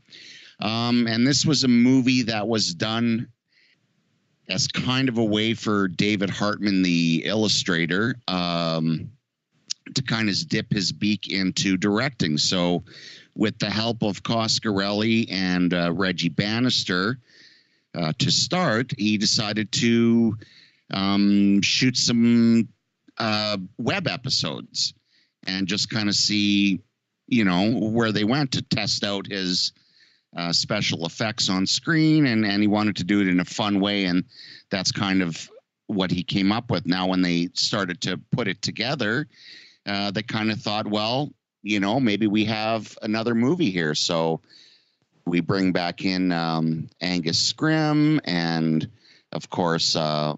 Michael Baldwin, Bill Thornbury, and they create a story. And the end result, after several years of filming off and on, is really kind of a no pun intended, a fan letter to the fans. It's kind of a victory lap for the fans. For me, the story proper kind of ends at the end of Oblivion. At least in my brain, that's kind of how I like to wrap up the series. And that 5 is this kind of just standalone feature that gives us a chance for one more time to, after many years, to spend some time with some dear friends. I think it has Reggie Bannister's best performance by far in the entire series, as he's coping with dementia and Alzheimer's, and whether all of these things he's been through are real or not. And the relationship that he has in this movie with Mike is deeper than it's ever been before, and very touching. And such a nice way to send off Angus Scrimm, and for him to come back one last time with his menacing scowl and raised eyebrow. And it's a really nice capper topper to the series. Do it, Tamika. Yeah. Okay, so I have to admit something. Confession time. What do you got? I've only seen one of the Phantasm movies, and it was the first one. And it's because my stepdad is a huge fan, and so we watched the first one. But I haven't seen any of the others. Yeah, it gives you a chance to catch up. Well, there's no shame. Just I'm excited you haven't seen them yet, and get on it. Okay. And you're not alone, because I've only seen the first 2. That is also unacceptable, Derek. Yeah, we don't support you as much. Everyone's like, no, that's unacceptable. Well, yours is Derek. No. But I am looking forward to digging in, because I did get them all on DVD recently, I believe. Yes. It sounds like I made that up, but I'm not sure. And did you enjoy it, Tamika? The first one? I did. Yeah, I really did. And I think it helps to watch it with someone who's like a fan, like a fan like you. Right. Not a fan. I'm not judging. But like someone who's like really passionate about the movies, because I think there's a lot to unpack. And there's a lot of, history. I mean, like you said, Ravager came out 18 years after, I believe, the third film, right? The fourth one, Oblivion. Yeah. Yeah.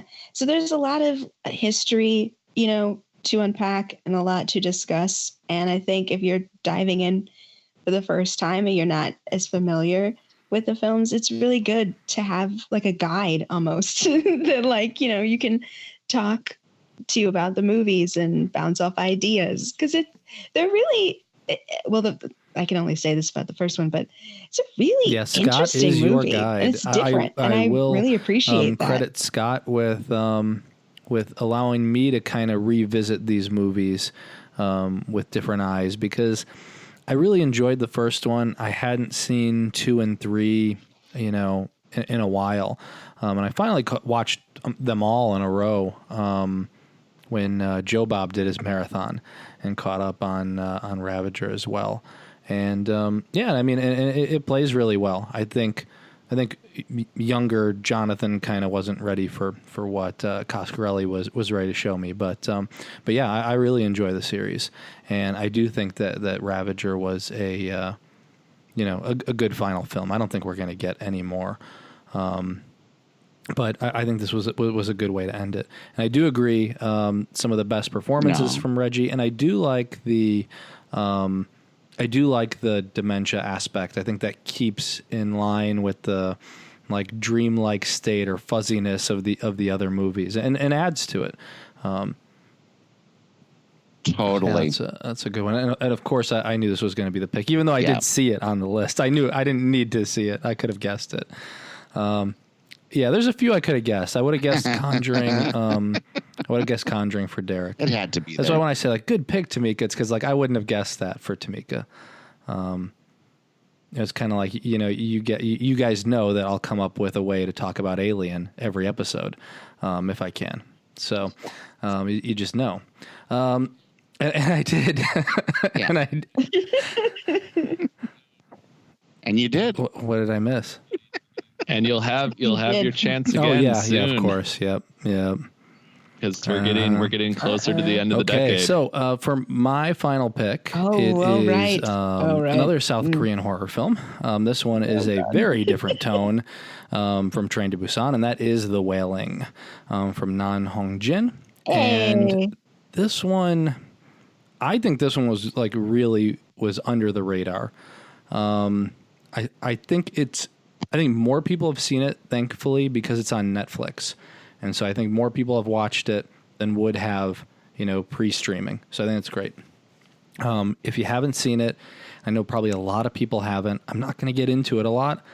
I mean, this movie, if I'm not mistaken, it nears 3 hours, and it's incredible. It's an incredible tonal mix. This movie starts out with this. It starts out almost feeling like it's going to be somewhat of a comedy. I knew nothing about this movie going in, and I'll just say that like there's a tonal shift, and in most movies it wouldn't work, and it works perfectly here. This movie is terrifying, and I don't want to say a lot about it. And that happens with most of my 2010 picks because I try to pick, like I said, some more obscure stuff as my suggestions. But, you know, I highly recommend this. It's definitely a gut punch of a movie. I had talked about how much I loved this, and I didn't specify to my mom and brother that they shouldn't watch it on Christmas. And so I don't know where I was. I went back home with Christy, and so my mom and brother ended up watching The Wailing on Christmas, and they were like, "What did we just watch? Like, why didn't you warn us?" I'm like, "I didn't know you were going to watch this on Christmas." So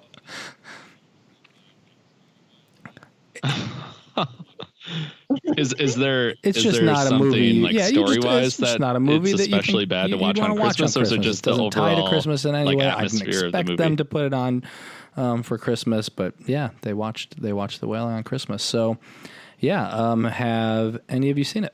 What do you think?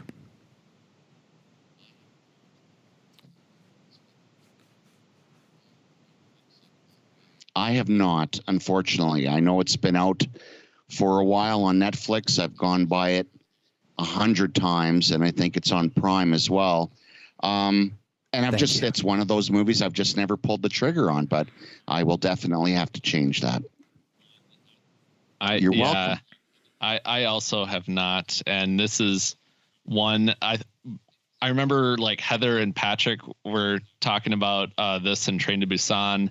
I think it was on This Movie, and I remember I was at work and I was like listening. I'm like, oh, okay, I need to watch this because I wanted to watch it before the end of the year to put on the favorites list, but didn't quite make it. I ended up seeing Train to Busan, and then this one just kind of fell off the radar. And I think you mentioned the really long runtime. I think that's partly the reason, because there's a lot of movies like on the Netflix queue that are closer to 3 hours. They're 2.5+ hours. And it's just, you're less likely to watch them, even though it when you think of your whole day, you're like, yeah, I could have watched it if I had not done this, or if I had spent less time, procrastinating on this. You could make time, but it's just harder to like kind of sit down and commit to that amount of time, even though you might watch TV for that amount of time easily. So I need to correct that, because I remember you talking about this and Heather and Patrick, and I've heard a lot of people say it's just such a roller coaster ride, and it really plays with genre as well. So I need to get on that as well. But Tamika, have you seen this movie? I have. Ooh, Oh, there we go. nice. Ooh. So we didn't strike out. We I had 2 completely- strikes. We didn't strike out. No, it's not a strike. There's so much amazing entertainment out there, and you can't, unless we cloned ourselves, there's no way to see all of it, That's true. Oh God, I just thought about like clones of ourselves watching movies that we don't have time to watch. I would be less That's productive with the clone. There would just be 2 of me on a couch watching movies. And no Not one's even going to work. Movies, just the same thing. I don't even the guy that I cloned just to go to work, he calls in sick.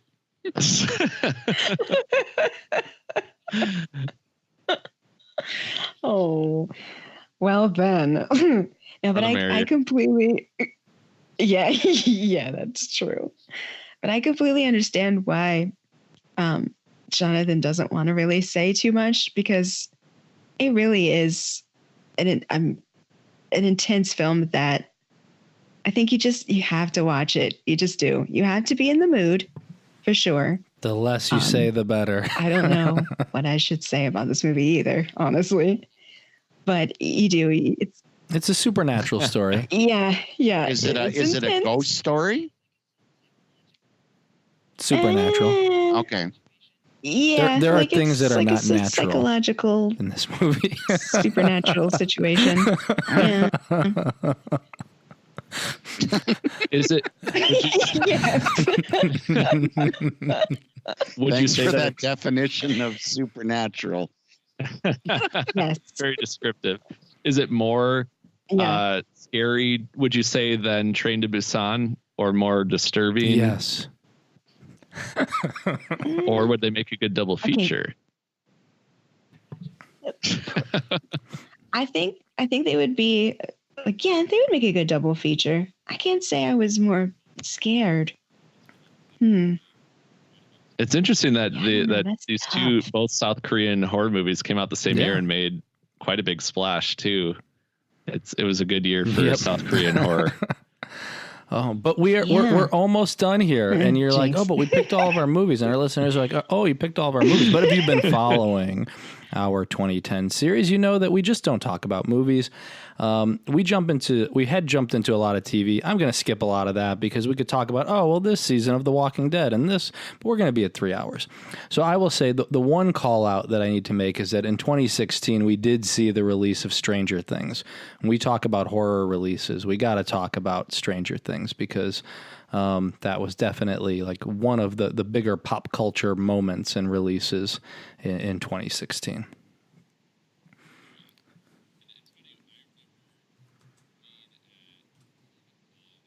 Oh yeah.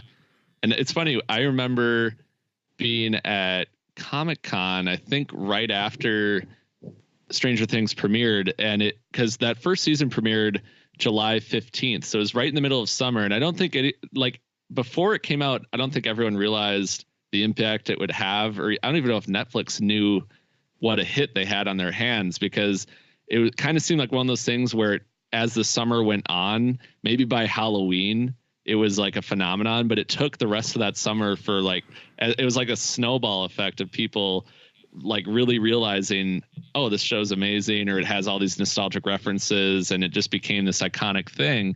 And you think of how many original series Netflix has, and not all of them stick. So this was a huge breakthrough for them, and it obviously went on to, I think, influence a lot of movies we've seen since then, a lot of TV shows, because people have really tapped into that nostalgia factor with their stories, whether it's citing it in the 80s or the 90s, or just kind of harkening back to that style of storytelling. I think obviously it's become a phenomenon, and I love it personally. I think they've really made each season its own thing. So I'm excited to see where they go next with it. But it is funny to think that it started all the way back in 2016, because it feels like almost just yesterday when it really started. So it's amazing how time flies. It was only a few years ago. Wow, 2016. Yeah, 2016.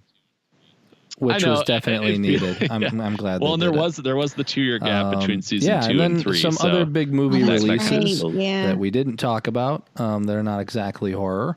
Yeah. We had Arrival in 2016. We had Civil War, Rogue One, Deadpool, Doctor Strange. Oh, yeah. What else did we have? Batman v Superman. I guess that's right. It says it there, but I don't believe it. And Suicide Squad. Yeah. I don't know. Yeah, and the Ghostbusters 2016. reboot. Oh, Suicide yeah. Squad. Yeah, X-Men Apocalypse. And we had Right, Sausage the Party. reboot. I like it. That poster just stands right out. Independence Day Resurgence, I like that. Star Oh my Trek gosh. Beyond. Star Trek Beyond God, was that great. movie. What are the? Yeah, one of the best Star Trek movies. And then Warcraft. That one. Yep. Yeah. That one definitely has been forgotten. So yes. Yeah, so that was 2016 for other movies, and then in terms of video games, Yeah, just run through some of those quickly because I'm gonna call some of those out. We did miss 2015 on video games, so I will say some of those if we have anything of interest. Fallout 4 came out in 2015. We had Metal Gear Solid: The Phantom Pain, The Witcher 3: Wild Hunt. I mean, all of these are still great games. So if you haven't played any of these, check them out. Arkham Knight. Rise of the Tomb Raider. The one I really wanted to call out was Until Dawn. I raved about that game before. It's worth buying a PlayStation 4 just to play Until Dawn. If you haven't played it, make sure to play it. Hey, you just shamed yourself. I wasn't going to say it. especially if you own it like I do and you haven't played it. I can't believe you haven't.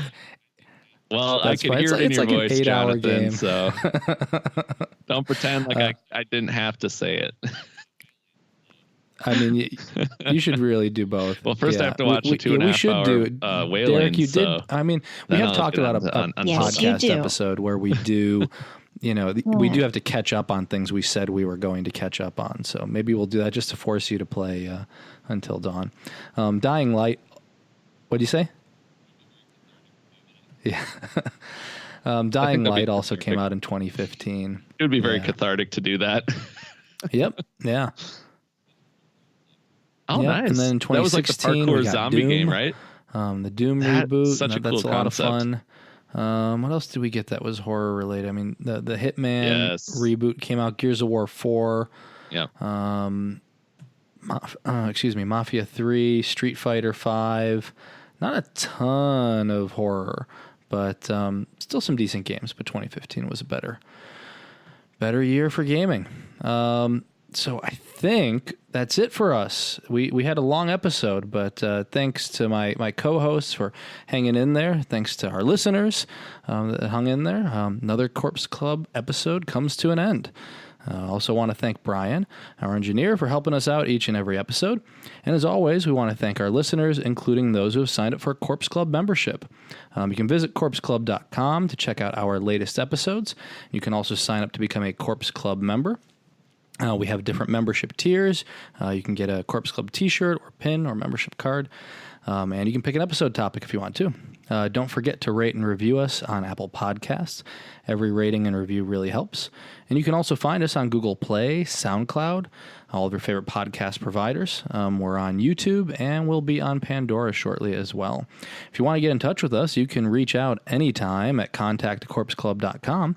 We're also on Twitter at Daily Dead News and at Corpse Club, and we're on Instagram and Facebook under Corpse Club as well. Thanks again for listening, and until next time, stay scary.